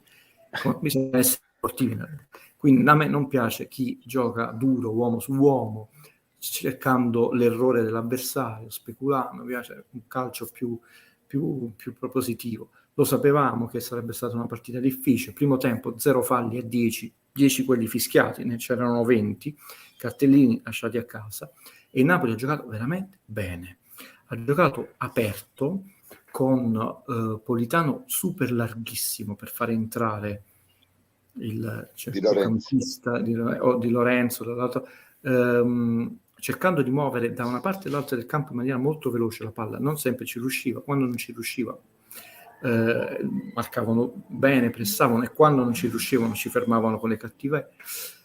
Ma ha prodotto un buon gioco. Mi dissero, raccontai in una delle conversazioni private, un grande allenatore del passato, me lo disse anche un grande allenatore del basket del passato, che ha allenato in NBA in Italia. Pensate, parliamo degli anni 80 e 90 del calcio. In Italia si gioca il primo tempo a calcio, il secondo tempo a calci. Nel girone di ritorno, il primo tempo a calci, il secondo tempo vediamo quello che riusciamo a fare. Adesso ancora peggio. Quindi riuscire a non farci segnare il primo tempo è stato bene per il Torino, male per noi. Nel secondo tempo il rendimento è sceso, e non perché l'ha detto Valerio, ma secondo me il migliore in campo è stato il giocatore chiave del Napoli, è stato Fabian Due.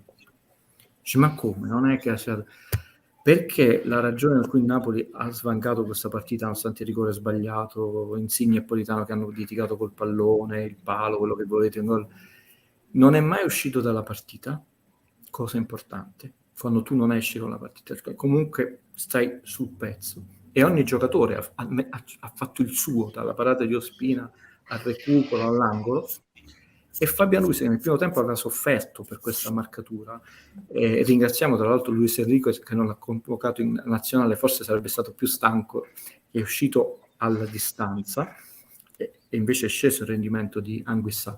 È stato l'uomo chiave per i movimenti di tutta la squadra, perché chiaramente Osimhen è fuori quota in questo momento nel campionato italiano. Osimhen è un fuori quota, è come se tu non schieri l'Under 21 fuori quota, è un fuori quota. È come l'anno scorso Lukaku, è ancora più grezzo, però diciamo è come Lukaku, cioè in questo momento Osimhen è bravo giunto, il crack del mercato. Teniamocelo l'ossetto, perché se fosse pure raffinatissimo come pieni di Van Basten, non a gennaio, metterebbero una regola per poter acquistare un giocatore a dicembre, non a gennaio. Quindi va bene tutti i limiti che ha, perché già così è proprio fuori quota.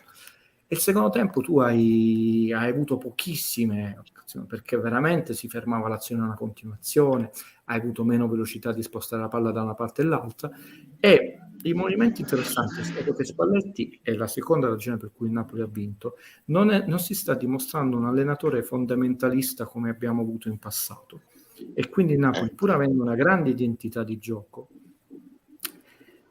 ha una grande versatilità sull'avversario. Ad esempio, per non dire frasi che non servono a nulla, il Napoli non cambia fasce sui giocatori come faceva Benitez o per esempio Ancelotti, quindi Politano è depositare su fascia come Insigne. A volte Benitez cambiava Insigne con Cagliano, ricordiamoci.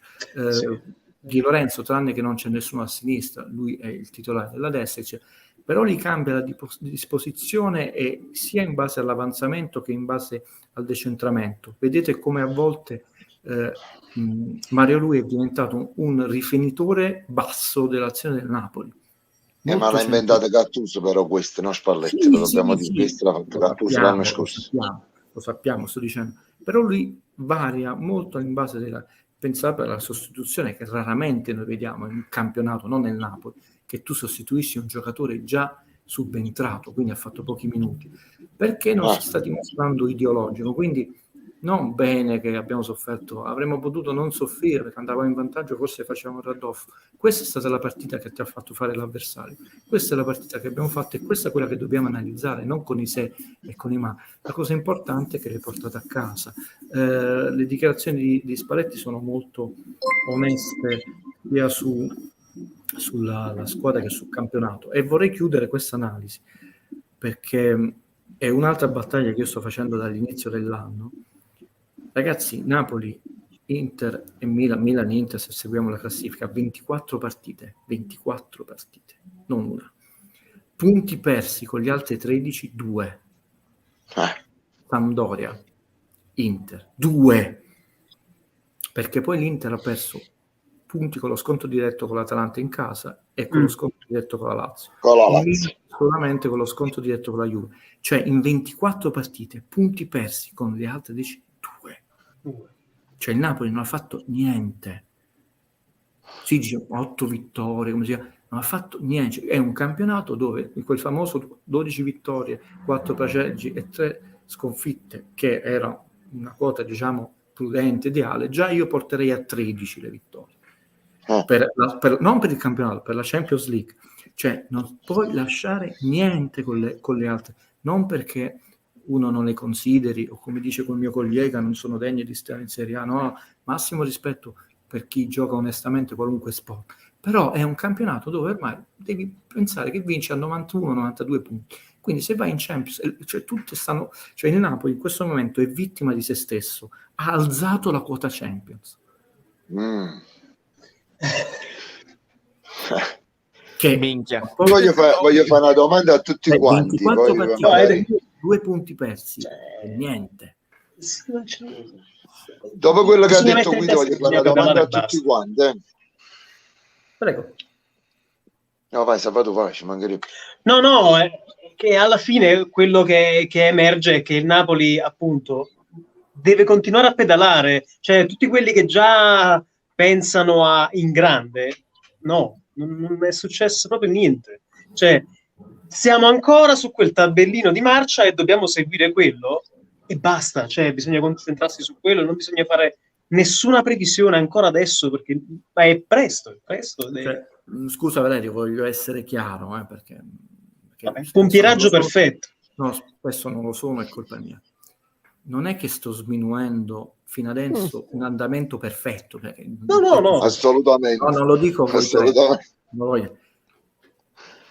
Tanto di cappello per la qualità delle prestazioni, per le partite vinte tutto in modo diverso, ma sempre meritatamente. Il punto è quello che ci racconta il campionato e non le pippe mentali che uno si fa, è che è un campionato che è ancora di più degli anni scorsi, e io l'ho portato all'attenzione nei miei articoli, l'ho detto anche nel canale di Valerio, cioè i punti delle prime 10 rispetto alle ultime 10 diventano sempre di più, gli ultimi sempre di meno, quindi il campionato fino adesso nelle prime 8 giornate non solo sta confermando questo andamento, ma lo sta accentuando, quindi purtroppo non puoi permetterti più di quei 2 o 3 sbagli con le piccole in un girone, 3, ma rischi, ma non. Tant'è vero che lo dico, non lo sapete, chi mi segue sa la mia sportività. A me va bene che possiamo dire 7 sorelle, però io mi sento di dire che la Roma non vince lo scudetto. L'ho detto la prima giornata, perché non passi da 59 punti a 90 in un campionato. A 8 anni non hanno. Ha perso 3 partite. Se gli scudetti si vincono con 3, 4, 5, tranne il maestro sa, 5 sconfitte, diciamo 4 e mezzo, cioè la Roma da qui a 38 giornate può perdere una partita, finito. Lo può fare, molto difficile, ma non è, attenzione, il gufare, il malagurio, è accettare quello che i campionati negli ultimi 5, 6, 7 stagioni ci hanno raccontato. Vogliamo andare contro quello che c'è? Andiamo contro, perché non servono i numeri, gli almanacchi, però il buon senso e anche l'onestà nei confronti degli interlocutori, che pur non vedendo rispetto, mi portano a dire che io sarei un po' più prudente di dire Lazio vince, lo scudetto se lo giocano Milan, Inter, punto. Il Napoli non lo vince. Il Napoli per vincere, ho detto, l'unica condizione, perché il mio amico che è laureato in fisica mi rimprovera mai dire il 100%, si mette dalla prima giornata all'ultima e lo stravince. Ma la famosa teoria, e non c'è stato manco bisogno di aspettare gennaio, per il famoso il buono, il brutto e il cattivo, e Valerio sa a cosa mi riferisco, poi già si riferisce, e Spalletti ha cacciato fuori il nome del buono, che farà fuori il brutto, che è il Napoli cattivo. Lo scudetto è una storia, tranne che l'Inter non crolli. E vi dico un altro dato importante, perché ho sentito nelle trasmissioni principali l'Atalanta crolla quest'anno, ce lo vogliamo raccontare? Allora l'Atalanta, se vi andate a vedere gli ultimi 3 campionati, quindi non una partita, non 2, non 8, non 10, non le 12 che aspetta Rita, 3 campionati, negli ultimi 3 gironi di ritorno, 3, e sono 19, ha sempre superato i 40 punti, 42, 43, che significa che quest'anno li supera? No, non lo posso sapere, però avere la presunzione di certezza che quest'anno crollerà quando gli ultimi 3 campionati ci dicono che va in progressione, mi fanno dire che se l'Atalanta chiude il girone è andata con 36 punti, io dico Houston abbiamo un problema, perché se l'Atalanta crolla e fa altri 36 punti, la quota Champions è 72, 73, 74. Se l'Atalanta mi conferma, non dico i 43, ma anche i 41, fa 80 punti. Quindi ecco perché io insistevo alla 12ª in girone di ritorno. Poi è chiaro che tu incominci a vedere l'andamento, però io vorrei capire qual è la base scientifica che un mio collega utilizza per dire che l'Atalanta crollerà, quando la storia ci dice che in 3 gironi di ritorno consecutivi, non una partita, ha fatto questo. Io dico aspettiamo, quantomeno, o no? Cioè, vabbè, questa è la capacità di analisi, non dei numeri che tu dici quanti tiri in porta ha fatto il Napoli, no, i numeri contestualizzati, sommati e al servizio di quella che poi è l'analisi. E ringrazio l'amico interista per il supporto che ci dice con grande sportività che Vinca è il migliore. E prendo il messaggio, ringrazio anche il lavoro, lo posso dire penso al femminile, delle moderatrici oggi, perché vedo veramente un lavoro specifico delle mie ragazze, fatemelo dire così per una volta, per i 300 like che sono pochini ma non fa niente. Quanto ti piace la pizza? Quanto ti piacciono i like? Esatto.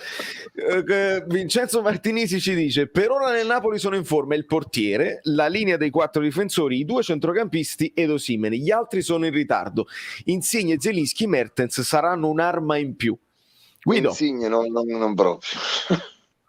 No, vabbè, perché poi Insigne fino a questa partita col Torino, cioè comunque non è che lo considero un'arma in meno o un qualcosa che in futuro sarà un'arma in più. Insigne comunque aveva iniziato molto bene.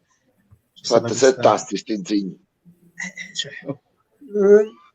Continuerà ad essere l'arma in più, perché già da inizio campionato è già l'arma in più, se vogliamo.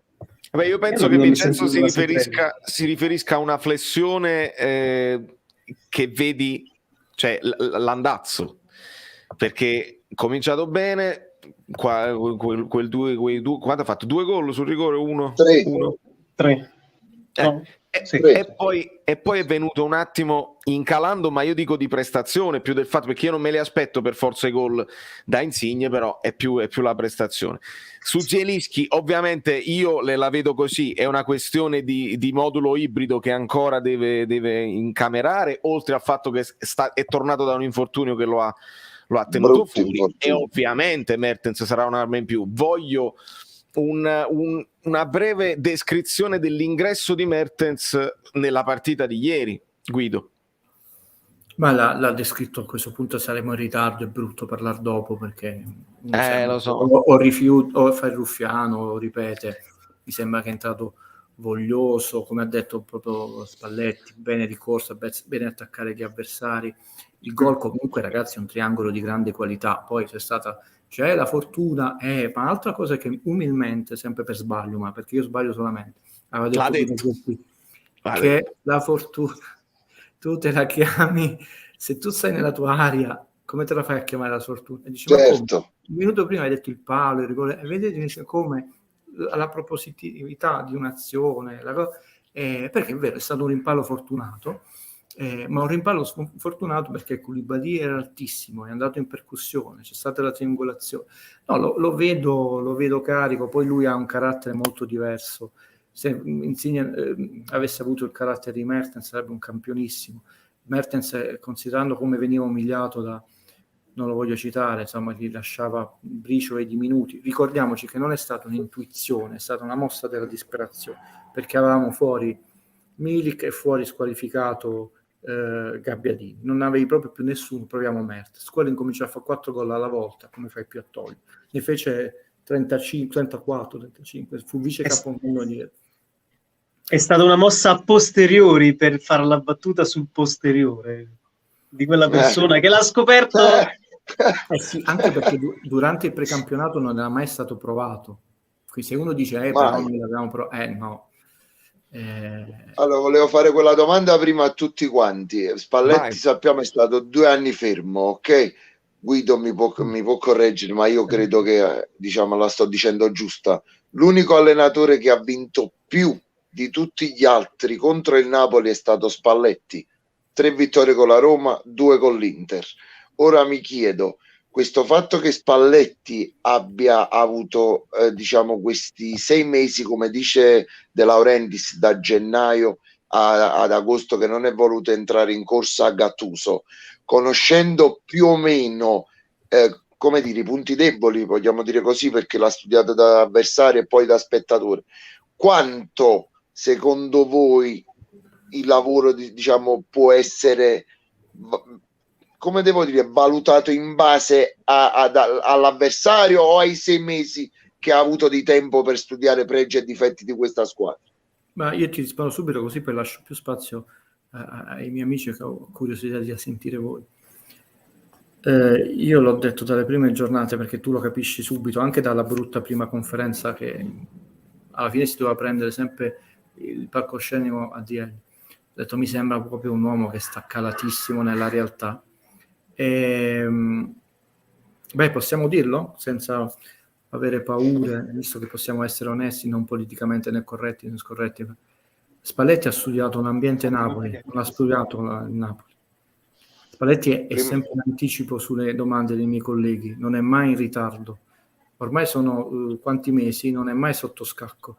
Addirittura si aspettava benissimo la domanda sul furto, è sempre 2 mosse avanti, perché quello che, a prescindere da quelle che possono essere antipatie, è successo a Gattuso, inefficienza, tutto quello che vogliamo, però la favola che è stato l'allenatore più osannato della storia del Napoli, non so se la racconto un sito e basta, mi spiace dirlo, è stato veramente massacrato, e queste cose io lo dissi a Valerio, mamma mia, penalizzeranno chi verrà.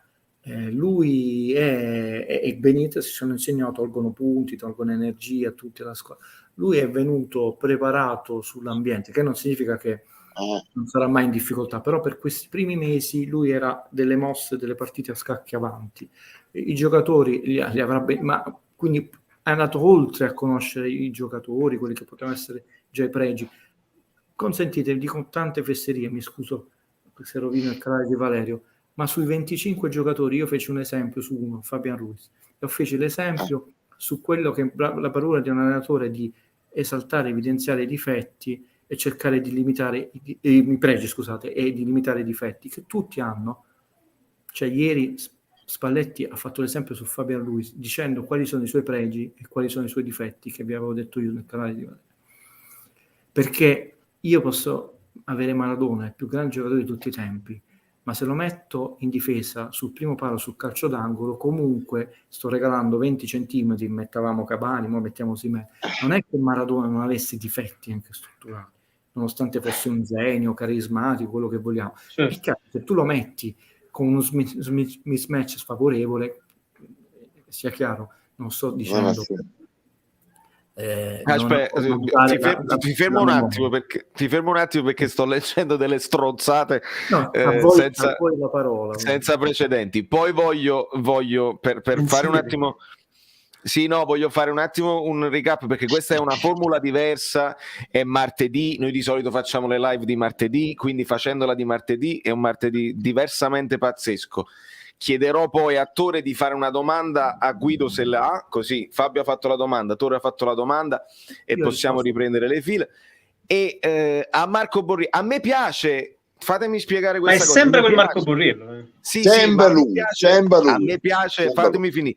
A me piace che nella chat si rispondono tra di loro, cioè fa parte anche della conversazione tra tifosi, come se stessero al bar, anche se noi stiamo parlando di altre cose. Stava andando avanti una discussione su Insigne che io stavo anche leggendo con interesse, ho splittato così.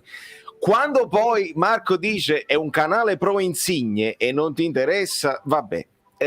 Marco, sei disinformato, non ci hai seguito abbastanza e non sai bene quanto noi siamo stati onestissimi nell'analisi di Insigne nel Napoli, ma anche nella nazionale, specialmente su questo canale. Io poi non lo so negli altri canali, però di solito quello che vedo io è Insigne è il migliore in assoluto e non si deve toccare. Prima decisione. No.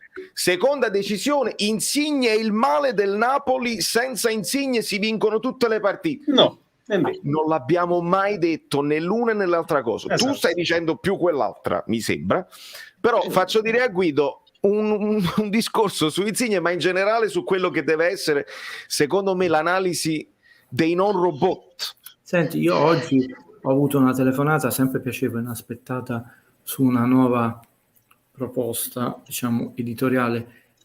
Mi sento in difficoltà perché a questo punto, se da un lato mi chiedono di fare determinate cose e quindi forse un pochino riesco a esprimermi, a scrivere, e qua forse proprio da Valerio perdo proprio ben dell'intelletto. Cavolo, mi sembra che un po' 10-15 minuti fa, senza nessuna credine, senza nessuna bocciare nessuno, ho cercato di spiegare tecnicamente il momento del calcio di rigore lì, facendo parallelismi col passato, e che non è né pro né contro Insigne. Ha anche detto io cosa farei cioè, si cerca di analizzare i fatti così come sono, di fare delle proposte sempre senza ideologia. Sono in difficoltà, evidentemente non so spiegarli, ma sono problemi miei. Insigne è un ragazzo che io fortunatamente non conosco personalmente, perché la regola che ci dice Cameron Crowe nel bellissimo film Almost Famous, non diventare amico dei musicisti, quindi non diventare amico dei calciatori, perdi obiettività. So che è tutta, non chiesa, casa e famiglia, quello lo diceva Totorrina, mamma mia, è tutta che citazione. Ci sono due musicisti qua, quindi io non posso essere amico vostro, ve lo dico prima. Ma andiamo in conflitto pure, ma poi è quantisticamente proprio andiamo in conflitto pure io e Valerio. Concedete una battuta per sdrammatizzare. Quindi so che è veramente esemplare nel suo interpretare la professionalità di calciatore.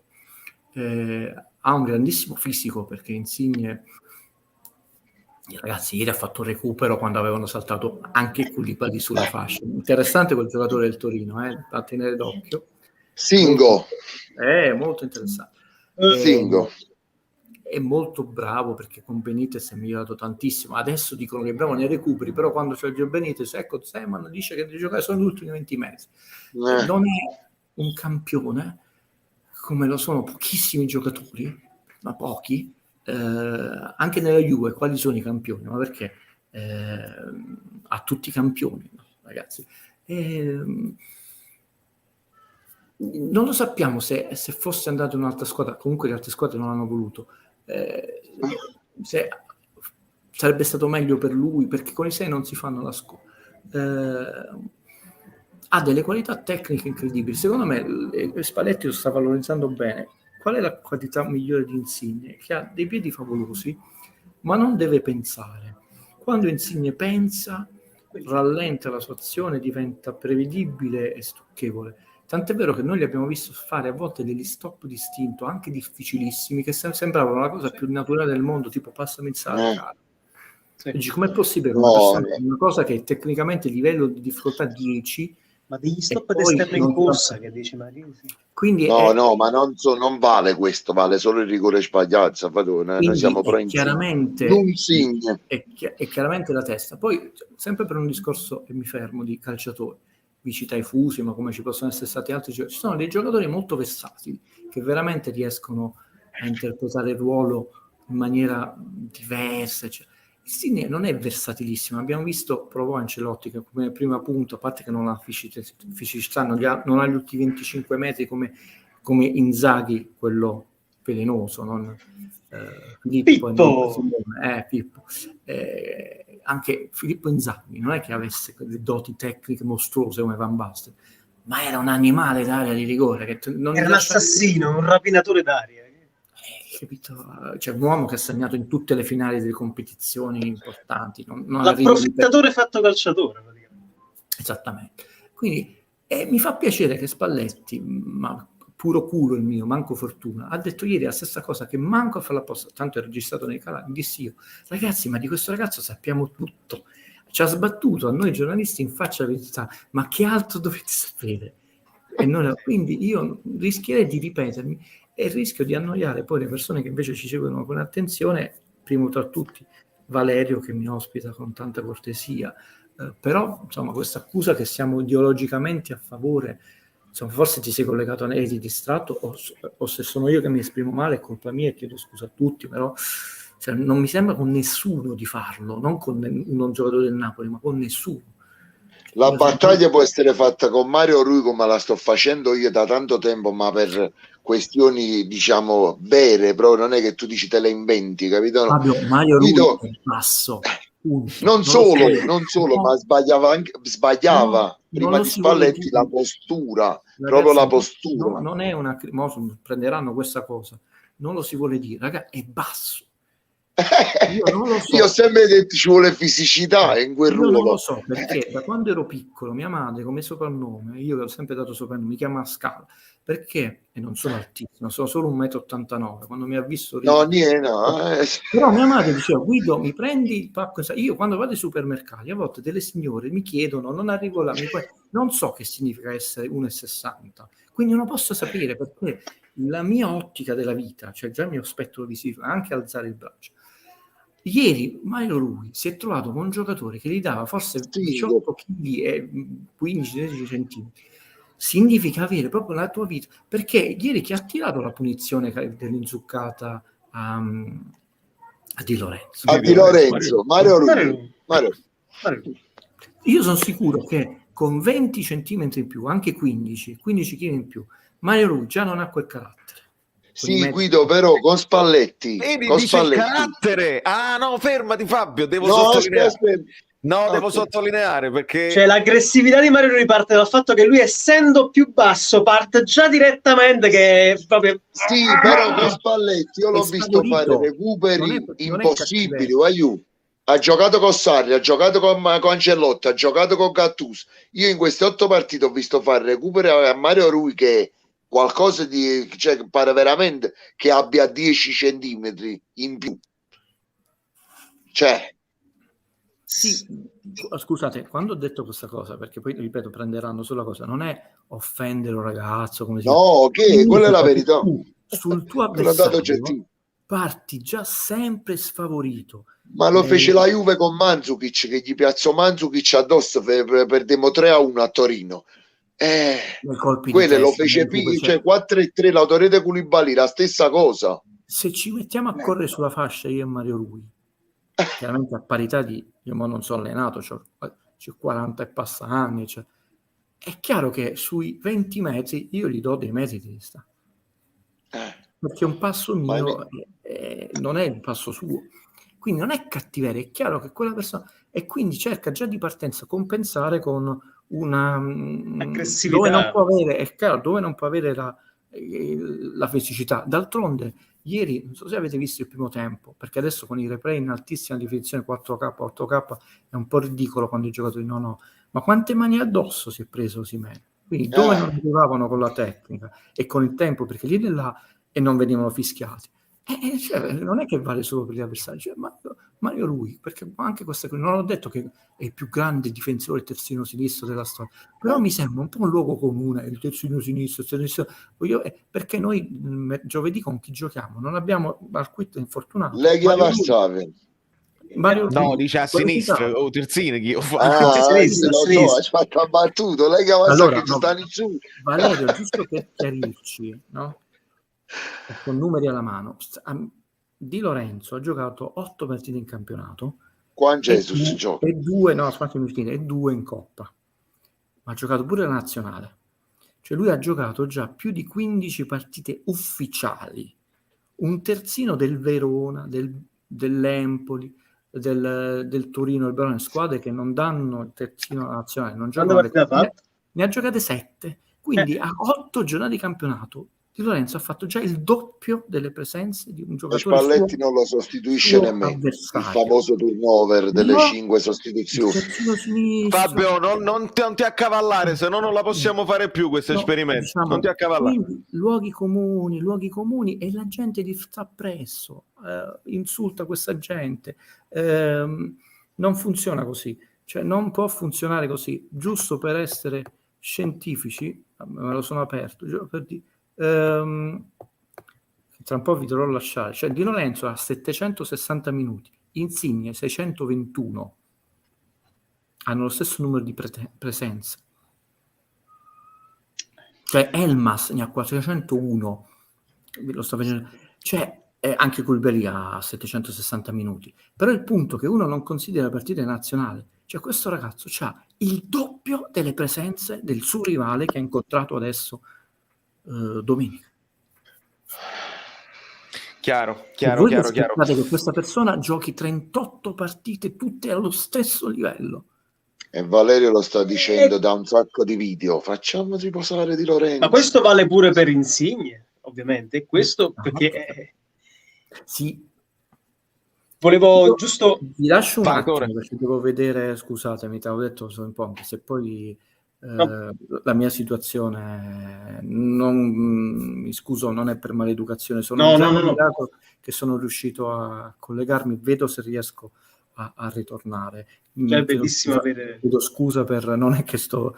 anzi, non pensavamo, Valerio, ma il computer ce l'ho sempre appresso, ma sono riuscito a fare questa cosa ponte, tutto legale, sia chiaro.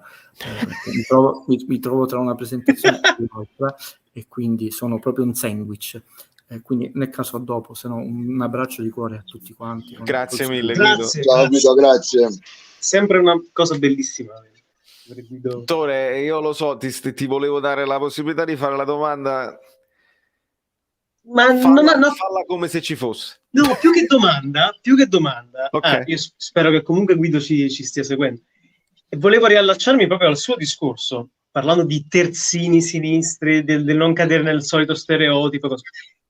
C'è quel famoso Rico Henry del Brentford che sta giocando, e che il Brentford non sta andando male, comunque tutto sommato in campionato ha fatto ultimamente delle belle prove anche con squadre molto più, tipo col Manchester United, se non mi sbaglio ha vinto, credo.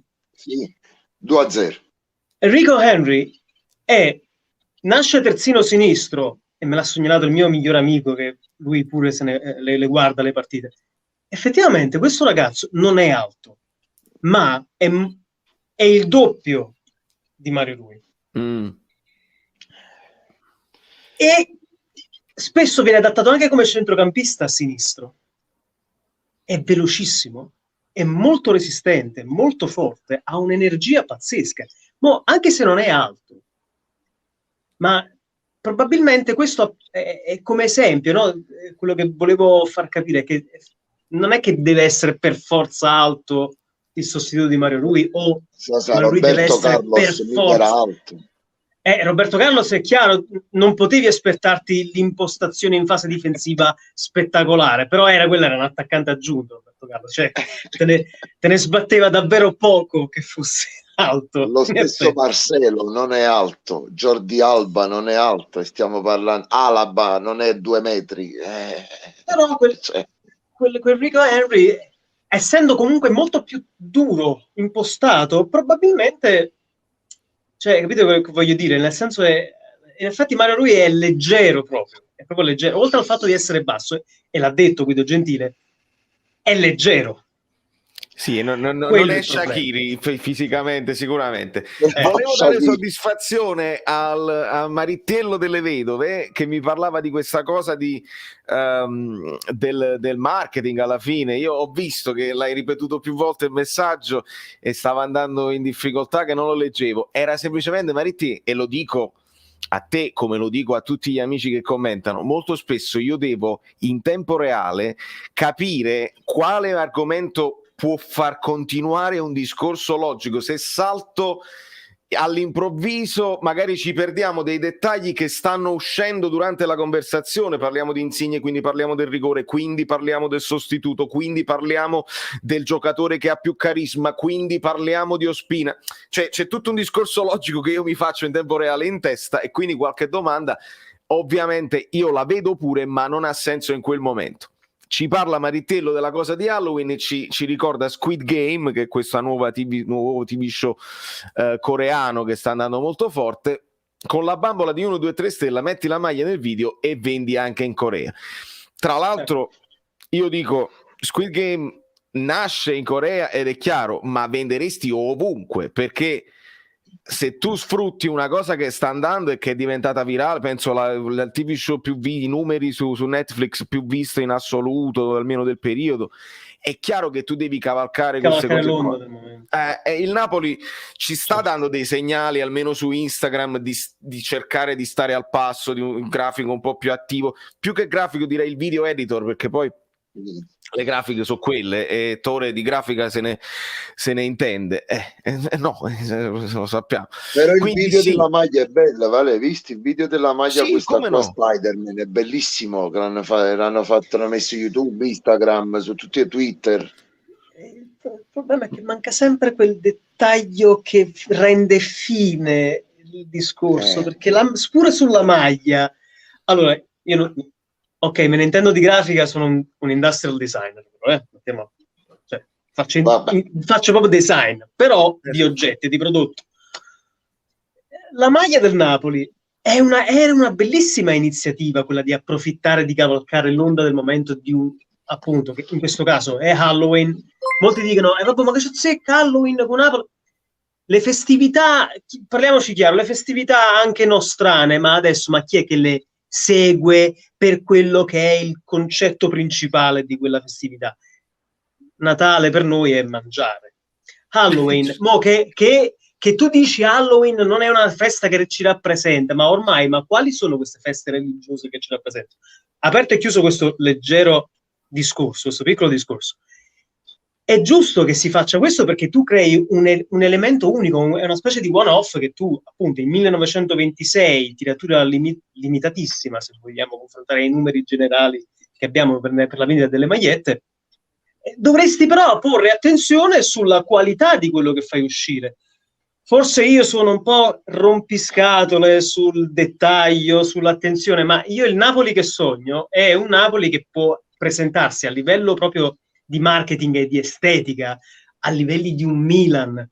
Il Milan è sempre stato high level, sempre molto elegante, così come la Juve. Lo so, è brutto nominare, la parola è orribile, però la Juve ha sempre avuto, lo so, ma ha sempre avuto un'immagine di un certo tipo, perché è curata nel dettaglio. Parliamoci chiaro, siamo tutto quanto della provincia di Napoli, napolitani, io sono proprio nato sotto Vesuvio, però dobbiamo fare ancora molta strada perché noi siamo fondamentalmente ancora un po' tamarrelli. Veniamo da un'architettura storica basata sul barocco, e il barocco può spesso scadere in qualcosa che soprattutto nel moderno diventa pesante, diventa goffo. E questo ha sviluppato una mentalità nel concetto, secondo me, proprio estetico del napoletano medio, non proprio elevatissima a livello di gusto. Vedete, guarda, Tore fa un discorso veramente tecnico, non sta parlando per fare perché la pesantezza di certe architetture poi ti porta culturalmente ad apprezzare certe cose rispetto ad altre. La maglia, se ci fate caso, e tu l'hai detto, Vale, sarà un dettaglio, ma sono dettagli che contano. Il colore, l'outline degli sponsor, il rosso, che c'entra poco sul nero, visto che consideriamo che stiamo parlando del Napoli e Halloween tu avresti potuto farla magari blu notte, almeno rientri nel pattern di colori istituzionali del Napoli. Le ragnatele che non coincidono, quelle che sotto è la scritta MSC, quelle ragnatele che finiscono nel nulla così, sono dettagli. Tu dici, ma sono cazzate. No, non sono cazzate, fanno la qualità elevata del prodotto. Attenzione. Valeria $175 costa, e qua costa €130, quindi i dettagli fanno poca differenza. Vorrei citare il ragazzino secondando di questo sciopero, appunto, $175 per quella maglia che sarebbe potuta essere molto meglio. Che poi credo, veramente, dato che non ho ancora avuto modo di ordinarla perché proprio problematiche tecniche, forse era un momento in cui i server erano intasati, me lo ha detto l'amico Frank Frank parziale che lui l'ha ordinata e il risultato finale è stato questi $175, e credo che però sia lo stesso prezzo della maglia normale, cioè non è che è un prezzo diverso questa qui elitaria, giusto? Quindi è lo stesso prezzo, così ho visto i pantaloncini costano 50, cioè a me, 57 cioè manco la furbizia di lucrare sul one off, capito? Che poi la faglia elitaria lei dovrebbe costare 125 e magari le normali, però vabbè, questi 75, poi sono discorsi che vanno nel tecnico del marketing. Ringrazio Luigi Della Vecchia che ci chiede e ci sottolinea: avete notato che Osimhen dopo il gol stava per togliersi la maglietta e poi non lo ha fatto? Me l'ha detto un amico in privato questa cosa qua, non l'avevo notato dal vivo. Apprezzo tantissimo che non l'abbia fatto, perché non c'è nient'altro che odio di più di prendersi una ammonizione giusto per fare vedere i catini agli addominali. Si sa che hai segnato tu, non è che, anzi forse l'unico che ha dovuto specificarlo è stato Ken ieri, che è stato un rimpallone, che è stato il gol dato a lui, ma il colpo di testa veniva da... Ma perché voi non l'avete visto? Koulibaly fece sai quando dice non devo mettere, allora non l'ha più tolta, che Comunque tutti bellissimi i post su Instagram che ho visto un pochino dei ragazzi, Insigne che mette la fotografia della squadra, che ha un suo significato, ha un suo simbolismo di rumori. Quelle più belle sono state secondo me quelle che ha postato Osimhen, perché ci sono tutta una serie di accoppiamenti, no? Lui che va a esultare con Koulibaly dietro che rappresenta il comandante, l'abbraccio con il capitano, con Insigne, una serie di simbolismi che adesso stanno prendendo più piede, perché Osimhen prende le luci della ribalta in questo momento, no? È un giocatore che abbiamo sempre detto deve migliorare, però questi numeri stanno arrivando forse un po' prima di quanto io mi aspettassi. Fabietto. Pure io, sinceramente, anche perché se tu calcoli l'anno scorso, è vero, sì, si è infortunato, però le prime 4 partite fece un gol e un assist contro il Parma, là che il Napoli vinse 2-1, dove l'ho messo, con l'Atalanta, mi sembra col Parma, che giocò Mertens e poi entrò Osimhen, ha fatto in prime 4 partite un gol e un assist, mo sta già a 3 assist mi sembra, e vabbè, contando pure i gol con Leicester su 10, sì. Cioè ne stiamo parlando del quadruplo delle cose dell'anno scorso in 8 partite. Noi l'abbiamo sempre detto, allora l'infortunio che ha avuto al nervo è bruttissimo, perché lui non riesce più a appoggiare il piede dritto, il piede destro cioè ormai è andato, diciamo, non ce l'ha più. Infatti abbiamo visto il gol che sbagliò con la tripletta là, con chi era? Che allargò, volevo tirare a giro, ma tirare a giro fa tutto il contrario, perché te lo perdi tu. Fa tirare a uscire, no? Sì, mi ricordo proprio le mie parole, sì. Tirare a uscire, tirare a giro. Però intanto quell'infortunio l'anno scorso lo ha penalizzato tantissimo, ma veramente, però, perché noi non avevamo manco più in piedi, secondo me potevamo stare, figurati a giocare a calcio professionisti. Con tutte le mazzate che deve prendere tutte, perché non solo, è proprio il ruolo delle mazzate, con il fatto che è imprevedibile, è velocissimo, quindi gliene danno 2 volte tanto, perché lo devi fermare prima, altrimenti se ne va. Ma ieri era Napoli-Torino, Napoli-Juve, perché Bremer ha fatto tipo 60 falli alla Bonucci, alla Chiellina e ne è stato ammonito. Io me lo chiedevo durante la partita. Ma se vai a guardare il conto dei falli, il Torino ne ha fatti 20. 18 solo Bremer comandaneva, cioè, per dire, non lo so. Napoli 4? Ricordiamo, i 20 sono quelli che sono segnati sul tabellino.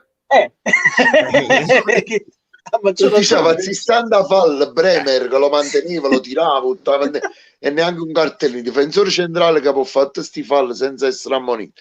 Koulibaly che non fa fallo viene ammonito. Veramente incredibile. Saluto e ringrazio Camilla. Siamo anche la terra della sartoria più famosa al mondo. Sarebbe bello tra le più famose al mondo, sicuramente. Certo. Sì. La pizza. Perché poi Ma Solo teniamo male. tante eccellenze. Ho visto, bravo, mi hai ricordato una cosa, ho visto il pullman del Torino con le mozzarelle, 50 kg di mozzarella, comunque sono sottornato contento, diciamo. Non è che... Chiamalo adesso. Cioè, tanto Vale, non so chiudere. Vale, mi sono ricordato, prima mi avevi chiesto il post di Milik. Allo stadio del Marsiglia c'era uno che ha la maglia di Meret, la maglia di Napoli, e lui ha preso sta foto perché ha segnato, ha scritto 8 su 8 complimenti al Napoli, che la foto è sto tifoso con la maglia di Napoli con velodrome, cioè, che poi chissà se l'ha scelta proprio per la presenza così o era semplicemente una foto bella sua, ma noi siamo ovunque e la trovi sempre uno con la maglia. Cioè, capito? Hanno fatto a posti viste dietro la maglia verde Meret e la città, Beh, veramente. Comunque mi è piaciuto molto perché poi non si è lasciato bene magari con la società, però se resti affezionato ai tuoi ex compagni, se ti piace ancora Napoli, come molti altri giocatori che non se la dimenticano più nella città, nella squadra, e restano lì e si guardano le partite. Inler ancora adesso, sì. Maggio che parla quando fa un'intervista parla ancora da capitano, però a me sembra ancora il capitano del Napoli, Maggio, incredibile. Lo stesso Lavezzi che ha dichiarato di aver sofferto un po' la città, però alla fine la partita se la guarda, i ricordi ce li ha e quindi è bello. Antonio M ci dice: sì, vero Valerio, ma la sua crescita non è solo, si parla ancora di Osimhen nella fase realizzativa, ma nell'attitudine al lavoro sporco, alla difesa della palla e al dialogo con i compagni. Sì, assolutamente. Io sono d'accordo con te, Vale, quando dici che Kill non ci piace la protezione della palla. Quando tu lo dici, io dico sì, Valerio, pure io la vedo così, però Spalletti glielo sta proprio imponendo, perché lui, essendo magro, ma è tutto nervo come era Cavani, non lo sposti. No, è bella questo dettaglio, è importante perché io non so se proprio a lui non piaceva questo tipo di lavoro, semplicemente Spalletti ci fa intuire che gli dava meno importanza, ecco, perché così mi vuole andare in porta, però se impari quel lavoro là poi si possono sprecare i paragoni con Lukaku, che ne faceva invece il suo vero punto di rinforzo, cioè Lukaku. Ma 4 volte pure però fisicamente Lukaku avrà tipo almeno 20 kg in più. Tore, ma tu che insomma dall'Inghilterra Lukaku ha avuto varie trasformazioni fisiche dal passaggio. No, sì, veramente è cambiato spesso perché ci sono dei paragoni. Questo era il Lukaku del Manchester United, il Lukaku del Chelsea prima e il Lukaku del Chelsea dopo. A Milano grande forma, prima non... A Milano io l'ho visto proprio... Era una montagna. Cioè, proprio si lunga. Francesco ci fa capire, a proposito di Insta, credo se sono rimasto uno dei pochi follower di Chicco Spalletti, che sarebbe il figlio, dato che sta facendo una pulizia di tifosi followers che gli spammavano in direct. Mi pare, Francesco mi ha mandato era una foto di una videochiamata praticamente tra il padre, tra il figlio, e c'erano anche degli altri personaggi, e poi un momento divertentissimo perché Spalletti si lascia andare a una linguaccia, c'è pure quell'immagine quando lui esulta al gol che sta con gli occhi del pazza. Non vi carba? Adesso non vi carba? Ma perché quando ieri prima di entrare in campo che disse impatto, non contatto, voglio, quella frase è fortissima, veramente fortissima. Ma Spalletti sta tirando fuori delle cose che io non mi aspettavo, e probabilmente, ma forse anche qualche tifoso della Roma non si aspetta. Ma manca l'Inter, ovviamente. Non lo so, io credo davvero che lui abbia fatto un lavoro su se stesso, lo stiamo dicendo da un po', ma secondo me è vero che ha fatto un lavoro su se stesso in questi 2 anni che è rimasto fuori.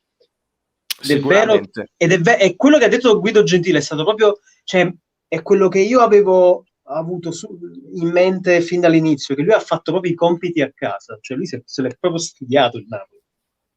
Ma l'ha seguito, lui l'ha pure dichiarato, l'ha seguito già da quando giocava ancora con Gattuso e aveva i primi contatti. La prima cosa che ha fatto è stata quella di studiarselo proprio. E anche prima, quando da allenatore della Roma contro Sarri. Sarri. Sì. Fabietto, dimmi. Leggevo il messaggio di Pasquale perché forse ha sbagliato live, secondo me, o canale. Perché non stiamo cantando nessuna vittoria, anzi io sto proprio, vedete che l'acqua, la brocca con l'acqua è rosso pompiere, rosso pompeiano, diceva così. No, poi dobbiamo cantare, siamo fragili mentalmente. Voglio proprio c'è da seguire, dovete seguire. Fragili mentalmente, siamo fragili. No, se poi dobbiamo cantare lo metto a cantare, capito? Ogni volta Valerio poi è costretto a dover fare i recap dei recap nella puntata precedente. Abbiamo detto. Non fa niente. Ma qua io posso fare, perché non l'avevo mai testata questa cosa a questo punto. Figo. E se io metto così, no, perché il solo layout. Ma se io voglio mettere in questa fase uno di voi due invece così, no. Vabbè, stiamo variando. No, perché ha già capito per il futuro. Sì, ma non voglio essere sempre io. Se sta parlando uno di voi, come ho capito. Ma in automatico non viene, però. Vabbè, buonasera, siamo nelle fasi di sperimentazione del nuovo canale di Valerio. Vale, potresti pure mettere tipo, però prima mi hai fatto morire, Mario Rugo, fisica e cose, come hai detto, di Svizzera, là, come Shaqiri. Shaqiri. Secondo Mario Rugo, fisica e bobotta. Sì, però poi mettilo bot al centro e noi laterale, fammi vedere che dico bobot la faccia a poterlo fare, ma diventa veramente complicato. Io ho un bobotto qua che nel senso è al centro, no, vado cavaliere della tavola rotonda. Rituccia, io ti ringrazio per l'aggiornamento. Per me sono pochini, quindi io mi fermo, mi sto zitto per 10 minuti e poi chiudiamo. Facciamo così, il gioco del silenzio. 1, 2, 3 stella, facciamo il nuovo gioco di Squid Game, zitti così per 10 minuti.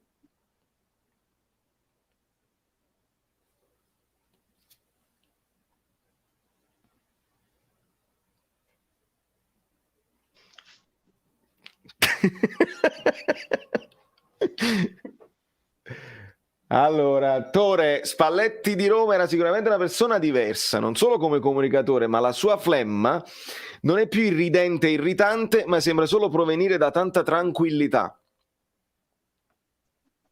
E io resto con la pesca. Restiamo in silenzio? No, parliamo, sto scherzando. Che cazzo, sì, ed è proprio per questo che io penso che effettivamente abbia fatto un bel lavorone su se stesso, proprio sulla sua psicologia, proprio su come rapportarsi ai giocatori, su come rapportarsi con durante le conferenze stampa. Secondo me lo fa vedere solo all'esterno, ma secondo me negli spogliatoi è un Gattuso pure 3.0. Vabbè, ma che sia energico negli spogliatoi io non lo metto assolutamente in dubbio, anzi secondo me è anche più autoritario proprio di Gattuso. Autorevole, autoritario. Hai ragione, il termine giusto è autorevole più che autoritario, ma il discorso però è che però mi dà anche l'impressione di essere affettuoso a modo suo, in un modo che secondo me lo scopri soltanto se ci stai veramente a contatto. Non lo so, mi dà questa impressione. Ho questa... Il fatto che Chuck e Merck, come diciamo noi a Napoli, no? Sai che ti dice ma si chiama con il sorriso sulle labbra, però, capito come? Senza che il fatto proprio... Vabbè, forse non proprio in questi termini, però... no, sai cos'è? È che a differenza di Gattuso, cioè si vede proprio che lui mette in campo e anche negli spogliatoi quell'esperienza che Gattuso non ha, sia da comunicatore che da tecnico, e il modo in cui riesce a comunicare con i ragazzi è sicuramente diverso e sarà sicuramente migliore, perché anche il modo in cui, come dicevo prima, nel modo in cui lui parla nelle conferenze stampa e fa dei riferimenti a determinati giocatori, cercando di far trapelare anche quello che è il suo concetto, e secondo me lui vuole lanciare proprio dei messaggi a ogni giocatore, sapendo che stanno assistendo alla sua conferenza stampa. D'accordo con te, Sabato, però Dici. no, volevo rispondere a Pasquale, se si mettono a fetta a Berlino, studiamo un po' di matematica. Pasquale faceva una sorta di errata corrige, guarda là, mi è uscito un like. Lasciate like. No, like significa cioè come, lasciamo per nel senso che non si riferiva a noi o al canale in generale, ma a quello che si dice in giro, ovviamente. È chiaro, ma lo troverai sempre. Dipende poi la gente che segue questo o quell'altro tipo di anche di linea editoriale. C'è chi vuole dire che già è io ho un commento che mi sta arrivando su tutti i video: terzo scudetto è fatta, la cavalcata per il terzo scudetto, cioè lo sta scrivendo a tutti i video proprio. Ora potrebbe essere uno che ci crede veramente e se la vive così, potrebbe essere qualcuno che è finto tifoso del Napoli e sta dicendo complimenti, la cosa sai, complimenti per la vittoria già fatta, per poi poterci sfottere dopo. C'è qualcuno che insomma ci crede, non lo dice, sperando di portare un discorso positivo. Io non ce la faccio, ma più che altro perché... Dove ce l'hai, falle uscire, perché sai, quando è che la parola va, ci vuole l'amuleto. Dove ce l'hai l'amuleto? Perché la parola è impronunciabile. No, è l'amuleto. Poi ce ne vari. Sì. Poi leggo ho letto di un commento che è sempre della stessa persona, di quella persona lì, che dice che Lozano se ne andrà quasi sicuramente perché Spalletti non è stato dolce, non è stato corretto con Lozano. No, ma allora a quel punto Insigne che deve dire? Cioè, Spalletti è stato bravo a citare lui Lozano, cioè in conferenza non gli fanno la domanda e lo cita lui proprio a difenderlo. Appunto, e invece no. Ma perché sti commenti a livello troll? Io non lo so. Esce il Mario Rui che è in me in questa no, Sabato, per favore. Parte poi in mano. Saluto Gennaro che ci chiede: pensi contro la Roma il Napoli giochi sempre con Ospina in porto o spazio anche a Meret?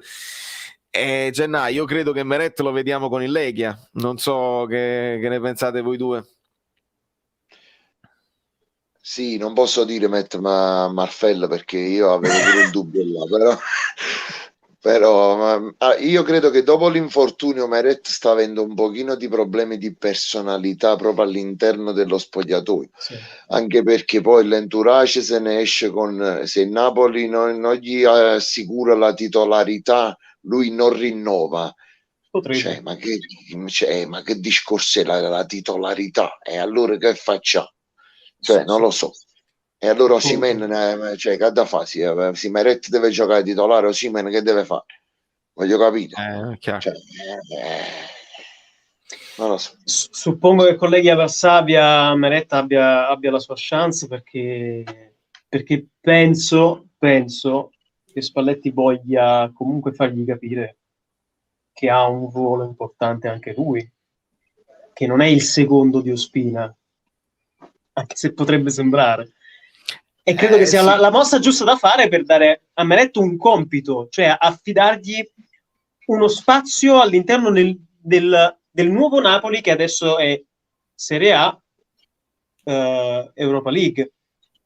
Ed è quello come si faceva una volta quando si aveva la rosa veramente bella, lunga e completa, che c'era proprio la squadra A per la Serie A, la squadra B, ma non in senso B, nel senso di inferiore, ma squadra proprio B per le coppe.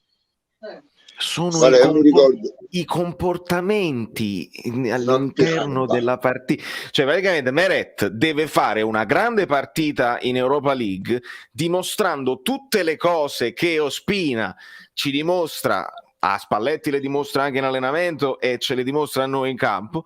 Meret ha l'occasione di guadagnarsi come io per questo sto godendo come un dannato. Quello non parla mai a caso e ci ricollega tutte le cose che dice. Rachmani si è guadagnato la titolarità, Spalletti parla preciso, Sì. e a fianco ci dice a livello come gli altri, non ci sta dicendo Manolassi o Cess, e questo che poi deve alzare il livello del tifoso del Napoli. Vai, Fabio. Perché poi dice deve migliorare sulla costruzione, ma la stessa cosa poi parla di Mario Rui, che poi parla però di Gulam, che dice Gulam in allenamento va più forte di... Hai capito? E parla di Anghissà e dice Anghissà nascondiamo. Anghissà può migliorare nelle imbucate. Ci sta insegnando un modo di vedere il calcio, Spalletti. Se noi lo assimiliamo e lo facciamo nostro, secondo me cresce tutto, e alla prima sconfitta non c'è depressione, e se ne vinciamo 4 consecutive non andiamo, siamo i migliori del mondo. Se invece continuiamo a cavalcare altri tipi di discorsi un pochino più totalitaristi, diventa complicato. Le conferenze stampa di Spalletti andrebbero seguite proprio come una serie TV, proprio per citare te, che tu aspetti il momento di Spalletti proprio, proprio su Netflix, proprio Spalletti parla. Spallettflix. Spallettflix, ma perché in effetti lui ed è una cosa bellissima, ma non lo faceva Ancelotti, non lo faceva Sarri, non l'ha fatto nessuno. Cioè Spalletti, da che ho memoria, è l'unico allenatore nel Napoli, che ho visto nel Napoli, che sta lì davvero a snocciolare determinati dettagli, a parlare di determinate dinamiche, sia in partita ma anche dal punto di vista proprio interpersonale tra i giocatori, relazionale che lui stesso ha con i giocatori. Cioè, Sì, no, lo vuole fare. Si vede proprio che stava arrapato proprio di calcio e di cose così. Fammi vedere un attimo. Ah, ecco qua, grande Mauro Garofalo. Quanto stiamo godendo con la fine del silenzio? Bravo, esattamente. Perché fai bene a mettere le due cose insieme. Finisce il silenzio stampa e abbiamo uno che vale la pena ascoltare, perché poi poteva venire pure uno che sì, la prossima partita è importante, dobbiamo migliorare, dice sempre sì cose e non ci serviva a nulla, ovviamente. Spiace. Ti ho visto col ditino. No, dico passati dal niente, dal silenzio stampa al filosofo Gai, una bella botta, senza dubbio. Ragazzi, rispondiamo a Fabio. Io poi andrei a fare delle cose, quindi vi voglio ringraziare per essere grazie a te. Per essere intervenuti, e mi piace questa cosa e la portiamo avanti. Devo decidere quale martedì della settimana portare avanti il primo, il secondo, il terzo, vedi esatto. Ma rispondiamo a Fabio Angelino questa domanda interessante. A livello di classifica non si può chiedere di più, a livello di gioco cosa potrà ancora migliorare Spalletti? Vai, Fabio. Cosa può migliorare Spalletti? Allora, io parto dal presupposto, perché è prossimo, diciamo così, colleghi, che giocano Lobotka, Demme e Elmas a centrocampo. Sì. Molto probabilmente Mertens, Insigne e Lozano. Ma poi io ti ho dato, diciamo, avanti, in difesa va un po' in difficoltà, oltre a Meret. Quelle 4 sono rimaste. No, ma non per i giocatori. Io volevo proprio rispondere alla domanda di Fabio, per questo sto dicendo.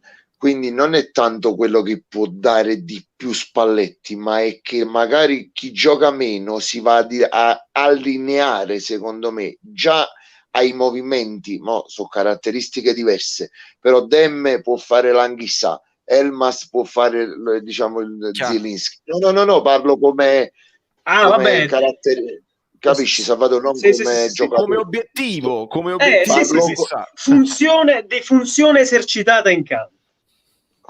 Ovviamente Lobotka e Fabian, se li paragoniamo, diciamo, quelli di 8 partite fa, eravamo in difficoltà, quindi diciamo stiamo là. E allora, più che migliorare il gioco, io credo gli interpreti devono arrivare a un livello di concetti di campo e di base più o meno simili, e allora, diciamo, il Napoli può anche essere più veloce proprio di mente, diciamo, di sviluppo di gioco. Sì, Tem dovrebbe un attimo fare delle compensazioni per arrivare ad essere come Anghissà in determinate sue qualità che ovviamente non ha dal punto di vista fisico. Quindi sì, cioè, sono d'accordo con te. Devono studiare il modo di diventare quasi intercambiabili pur non essendolo dal punto di vista sì, naturale. esatto, ma anche perché poi i doppioni, ragazzi, è difficile immaginarli, se ne trovi uno che ha le stesse caratteristiche in qualche modo deve essere più scarso, perché sennò i veri e propri doppioni non esistono nel calcio, e quindi sfruttare quelli che sono le cose. Se c'hai Politano devi sfruttare i tagli all'interno, se c'hai Lozano gli puoi far sfruttare altre cose, quindi Lozano a me sta dando l'impressione di star diventando quasi un Lavezzi sull'altra fascia. Non lo so perché, ma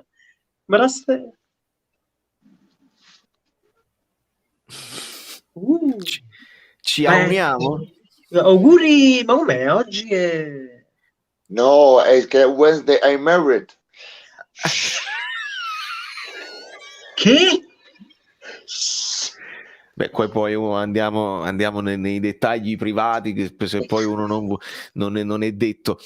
Per rispondere anche io a quello che ci diceva l'altro Fabio, secondo me adesso abbiamo visto insomma un Napoli che sta sfruttando molto questo lancio lungo e lo doveva fare. Un pochino più di costruzione, magari anche a centrocampo, un pochino più di fraseggio che stiamo vedendo un pochino meno. Però io non mi spavento. Se la partita ti porta a fare una cosa del genere, la fai, anzi è una cosa nuova. Io penso che il palleggio il Napoli proprio storicamente per i giocatori che ha lo può fare nel momento in cui, se si abbassa l'avversario, il Napoli comincia a palleggiare e ci arriva poi sfiancandolo. Se poi invece devi per forza scavalcare il centrocampo perché ti vengono a pigliare, si fa. Alla fine è tutto qua, devono scendere con questi, devono capire che cosa vogliono da questa Europa League. Io penso che Allan solo, fino a poco, diciamo, nei giorni nostri, diciamo così, era insostituibile nel Napoli di Sarri, vabbè, forse solo Allan. Oggi solo, ma proprio perché voglio essere ruffiano, vabbè, forse solo Fabian Ruiz è veramente insostituibile. Ha votato per la G4 No, vabbè. Sapete benissimo che io dal punto di vista tecnico Fabian non l'ho mai discusso. Non l'ho mai discusso dal punto di vista tecnico, ma io ho sempre contestato il fatto di non essere veloce nel pensare a quello che doveva fare. Però perché era preoccupato, ma adesso no, adesso io ammetto di aver cambiato idea, ma questa è la sta cambiando idea, perché questo era il partito Ruiz, sotto avevamo il partito Rui e quindi tutti e due i nuovi Luiz, David Luiz. Lucio ci fa notare che Rachmani ha lo stesso numero di gol di Dybala, il miglior marcatore della Juve. Dimmi, Tore. No, dico, a mia difesa posso dire, cito Spalletti, testuali parole, Ruiz forse a volte se la trascina un po' troppo, quindi tutto sommato ma conosce anche il calcio e sa prima degli altri dove va il pallone. Quindi tutto sommato non è che avevo tutto sto torto, È proprio vero. Io per questo si trascinava un po' troppo il pallone, risolto quello, poi faccia Ruiz. Me ne frega un cacchio che non sia veloce. Antonio, è piaciuta molto il vostro. Grazie. È vero, Tore, non ti bloccare con lo sguardo nel vuoto perché incuti timore. Perché... No, te lo spiego io, perché poi ovviamente magari te lo devo spiegare io, ma non è che Salvatore, come hai detto tu, si perde con lo sguardo nel vuoto. Tu devi capire che quando vedi Salvatore fare così, sta sfogliando, ti ricordo il jukebox di una volta, allora sta sfogliando tutti i vinili che ti deve tirar fuori per essere più preciso possibile, e infatti l'ho detto che è Super Quark. Che roba incredibile. Penso dobbiamo fare gli auguri a Luca. Ah già, oggi Auguri. è San Luca. Oggi è San Luca. Giusto. Auguri. Bravissima Rita che me l'ha ricordato così, e facciamo gli auguri a Luca Leardi e a tutti i Luca possibili e immaginabili. Sì, ce l'aveva ricordato proprio lui, quindi lui stesso alla grande. Chris Nard, che ne pensate della faccenda Insigne rigorista? Se dipendesse da voi chiamereste Cecchino dagli 11 metri? Io la mia l'ho detta, Fabio Non l'ha rispondo, detta. non rispondo, sennò passiamo per pro Insigne. Allora è meglio che no, dici non no, appunto, proprio perché invece ci tengo. Noi non siamo pro Insigne. Insigne non è la gente deve togliersi dalla testa che di pretendere da Insigne prestazioni straordinarie, mirabolanti. No, perché altrimenti saremmo al cospetto di un giocatore da 150 milioni se avesse quella freddezza che non ha Insigne. Non è un top player, non è un campione. Analizziamo la parola campione. Campione significa un elemento da prendere come riferimento, al quale riferirsi. Quello è il campione, cioè che tu è uno ed è il campione sulla quale tu misuri gli altri. Insigne non è quello. È un giocatore di alto livello, è un ottimo giocatore e sarebbe un campione se non avesse questa che appena ha una difficoltà va in difficoltà. Ti faccio un altro esempio io, va bene, sempre napoletano, Paolo Cannavaro. Io ricordo una partita in cui, una serie di partite fischiato, lui fece il gesto sullo scudetto così, quella scena io non me la dimenticherò mai più perché era fischiato. Ma stiamo parlando, non è di Fabio Cannavaro, né Nesta, né Baresi, Paolo Cannavaro. Però io apprezzavo lo spirito di Paolo Cannavaro, e per me Paolo Cannavaro è stato per me, sottolineo ancora, per me uno dei migliori difensori che abbiamo avuto a Napoli. Insigne sono 8 anni, 7 anni, quel che sia, che è il migliore esterno d'Italia e non scherziamo proprio. Sì, vabbè, tu mi citi Paolo Cannavaro, è uno di quelli che mi fece cambiare idea proprio con il tempo e con il lavoro, perché all'inizio non mi piacevano tanto le sue prestazioni, dopodiché è diventato un perno inamovibile di quella difesa e ricordo... Si è fatto il mazzo. Si è fatto il mazzo proprio, aveva il lancio e all'epoca si usava il lancio verso la punta ed era anche preciso, a rovesciata, poi quella fu un simbolo proprio io stavo allo stadio quella partita, allo stadio. Cioè, hai visto un miracolo praticamente, perché dicevo, sì, pure Paolo Cannavaro fa la rovesciata. La sua esultanza, dice, che ho fatto proprio quasi a non crederci lui stesso. Mi ridevo perché non sapevo manco come era fatto, è stato fantastico, veramente straordinario. E invece Osimhen non l'ha segnata rovesciata, allora Osimhen non deve più fare la bravo. Paolo Cannavaro è più forte di Osimhen.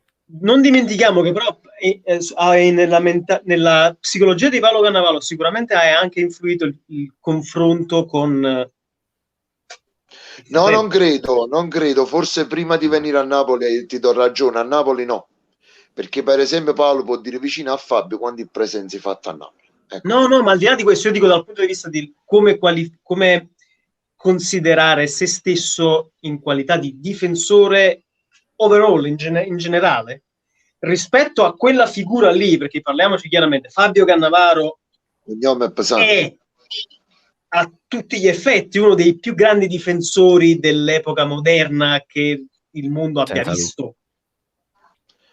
Cioè, pensa che l'Italia giocava Nesta, Cannavaro, Maldini, diciamo, un periodo, cioè proprio che stiamo parlando, uguale a Maggio, Mario Rui, Maggio pare che tirava a vento, però ci metteva... L'ho sentito anche io questo.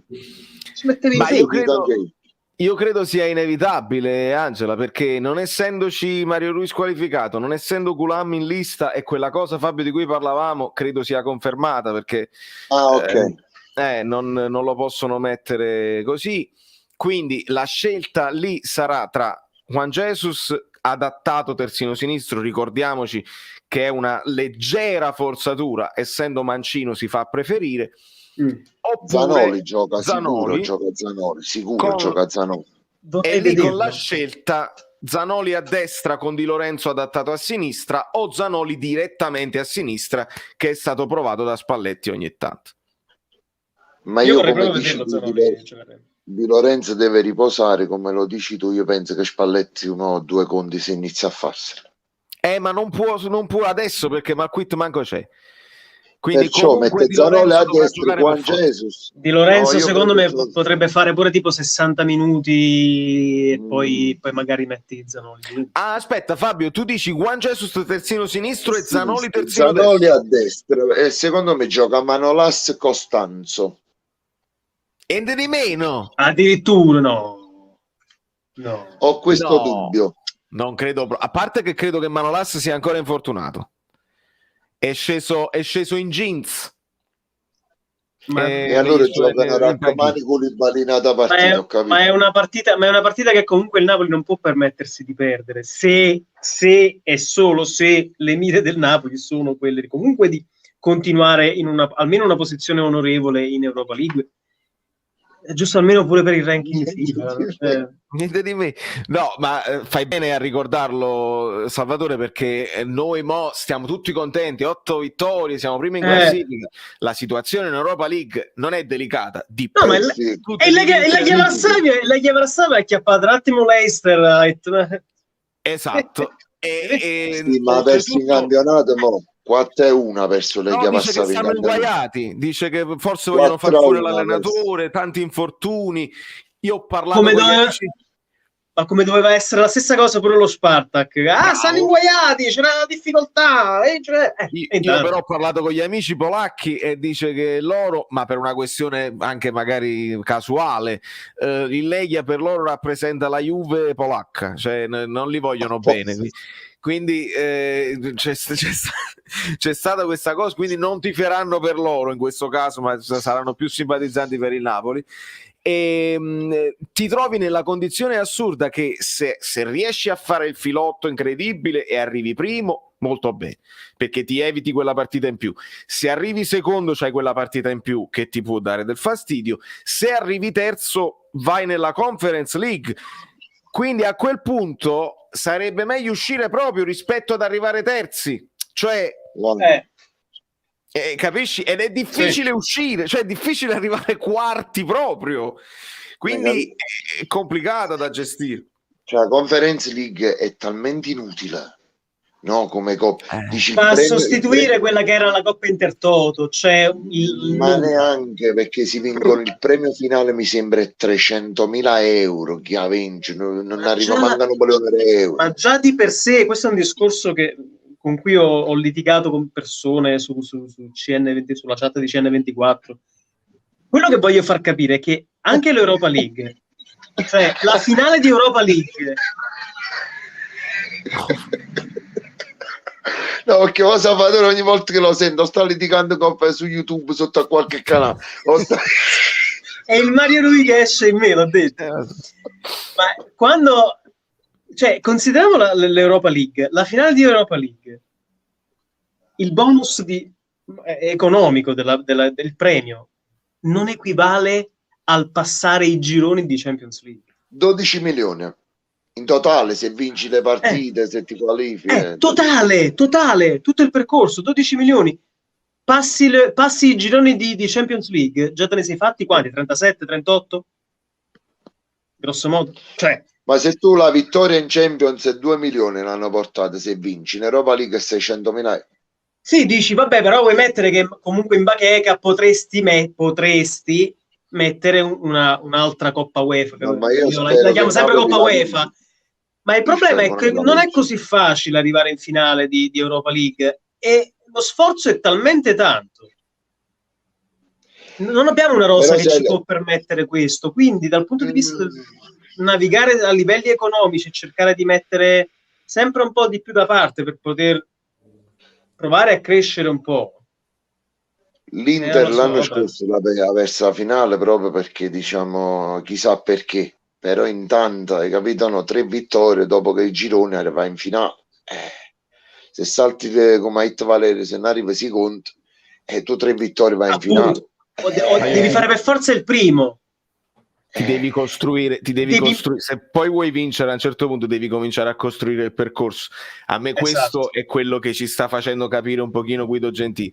Se tu arrivi, l'Inter arriva seconda prima di vincere il campionato, arriva seconda, capita la stagione dove la Juve viene meno, l'Inter subito lì pronta ad approfittarne perché ha studiato da squadra che corre in un certo modo, fa un percorso in Europa quello stesso anno dove poi alla fine arriva in finale e non vince, magari poi dopo puoi gestire questa cosa qua.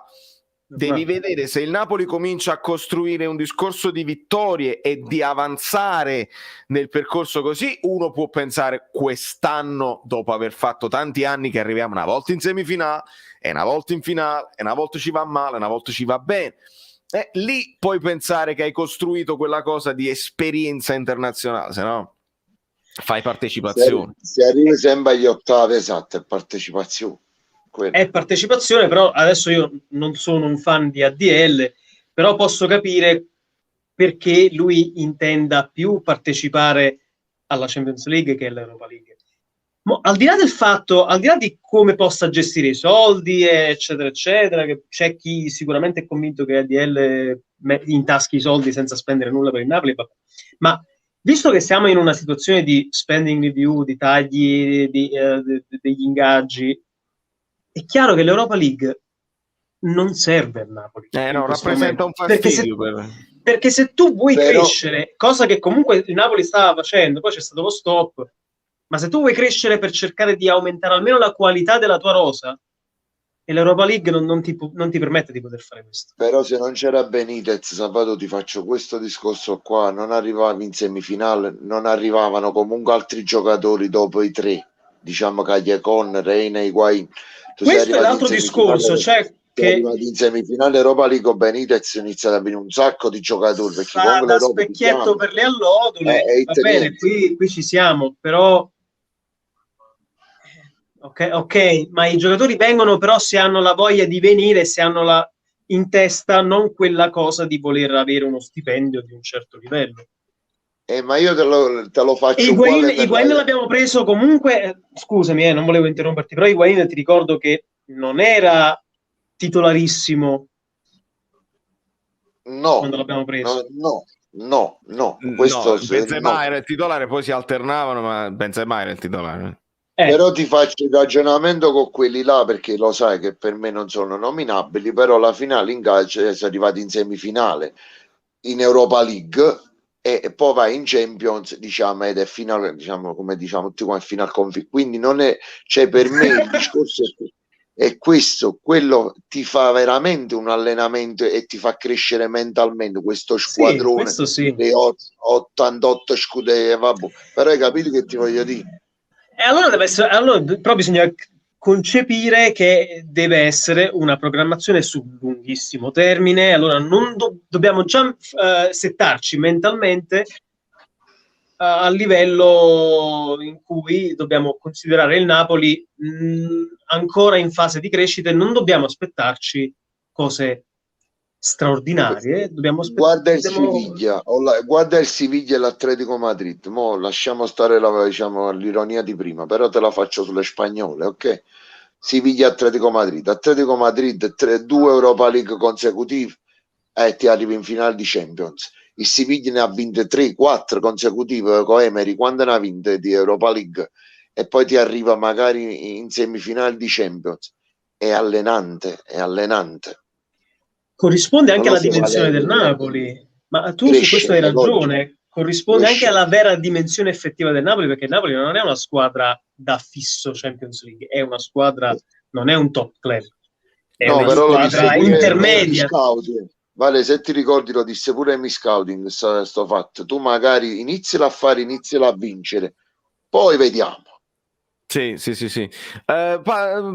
Fabio, nel frattempo io mi ero allenato perché stavo controllando, un amico ci aveva chiesto se anche Di Lorenzo fosse squalificato e non risulta da Transfermarkt, quindi siamo tranquilli. Non so, magari in diffida, questo non lo so. Mi pare che è ammonito Di Lorenzo.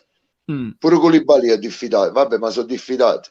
Emanuele Fusco. Che ha ballato con Belen, che non ho capito. Siamo invidiosi di te, amico Bellino, però ci fa piacere che segui a Valerio. Sinceramente, momento invidia. Momento di invidia profonda. Ma che dice dopo? A tu sì che vales, che si intende? È un programma che fa un programma Belen, tu sì che vales, come lui voleva semplicemente dire che se nel caso avessimo visto quel ragazzo che balla con Berena, tu sì che vales, è lui, e ci vuole dire è il momento invidia, amico mio, con tutto il cuore, frate, a me cose, sai, in questi casi certamente cose, momento invidia, sei tutti noi, ma ci fa piacere più che altro che segui Valerio.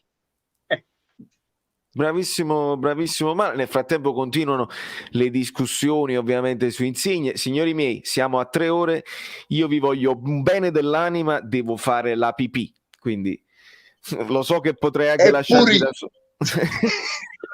So che potrei lasciarvi da soli a gestire tutte le cose belline, ma ho anche delle cosucce da fare. Grazie Fabio Versatile. Alla prossima, ti abbraccio fortissimo. See you and Wednesday night, please. Maybe. We're gonna do something for sure. Maybe. Grazie. Perché poi non si sa se sono ancora vive o no, quindi approfitto. Ma questo resta ovviamente tra di noi, non c'è problema. Grazie, un bacione a Fabio e un bacione Tore. Ti abbraccio moltissimo e ci vediamo le prossime volte. Ci sentiamo ovviamente sul canale Tutti i Santi Minuti. Si è frizzato? Ok. Un bacione a tutti, ragazzi miei, vi voglio bene, saluti volanti a tutti, Dino, Mattias, Emanuel, forza napoletana, sì, amico mio, grande, alla grande, grazie Giù, grazie Falco, grazie Marco, grazie Roberto, Pasquale, Lucio, Antonio, Losco, avevo visto un sacco di messaggi anche interessanti, mi dispiace non averli potuti prendere tutti. È stato un format un po' diverso, sto cercando di fare degli esperimenti, voglio capire come portarvi sempre delle cose interessanti e godibili. Io poi ho sempre questa cosa, sì, va bene la live, ma se uno non era online e se la va a recuperare dopo, ha la stessa funzione, cioè ve la guardate dopo con quella cosa che non è noiosa, oppure per il fatto che si guarda live. Vorrei sempre avere una sorta di trasmissione che se te la guardi in differita è comunque interessante, anche se non puoi partecipare in diretta con i commenti, e quindi mi piace tantissimo da rifare. Quindi grazie Luca, ancora tanti auguri. Salvatore Tortora, un bacione ad Angela Torre, sempre nei nostri cuori. Vi abbraccio fortissimo, mi devo preparare la sigla, se no non posso abbracciarvi assolutamente. Forza Napoli sempre. Già possiamo pensare che andiamo in pre-Legia Varsavia, perché ci sarà da raccontare una scelta di turnover, le scelte di Spalletti. Nel frattempo continuiamo a goderci questa vittoria. Ha perso la Fiorentina, come è andata a finire? A questo punto facciamo anche un discorso finale di cronaca, perché come andiamo? Vabbè, mo fai fa? Non mo fa. Fiorentina è finita. Ah, beh, 1-0. Vabbè, allora ragazzi, che vi devo dire? Capita anche questo. La Fiorentina, commisso italiano, ci deve spiegare Venezia-Fiorentina, perché il calcio è così. Effettivamente il calcio si può racchiudere così, con quante cose. Filippo, anche a te avevo visto dei messaggi importanti, chiedo scusa a tutti. Sono problematici e siamo 11.000 iscritti. Diffondiamo, vi iscrivetevi a Caffè Napoli 1926 da New York. Valerio Fluido è tutto, ci vediamo alla prossima. Questo programma è stato offerto da niente di meno un programma, cioè proprio la sigla, Fluido.net, le magliette, le cose, insomma. valeriofluido.oplix.com. Comunque tu ti sei montato alla testa. Alla fine è un programma. Sì, ringrazio infinitamente il lavoro instancabile dei moderatori, gli abbonati bellini e i supporters, i collaboratori e tutti i vostri commenti, perché questa community è come una seconda famiglia.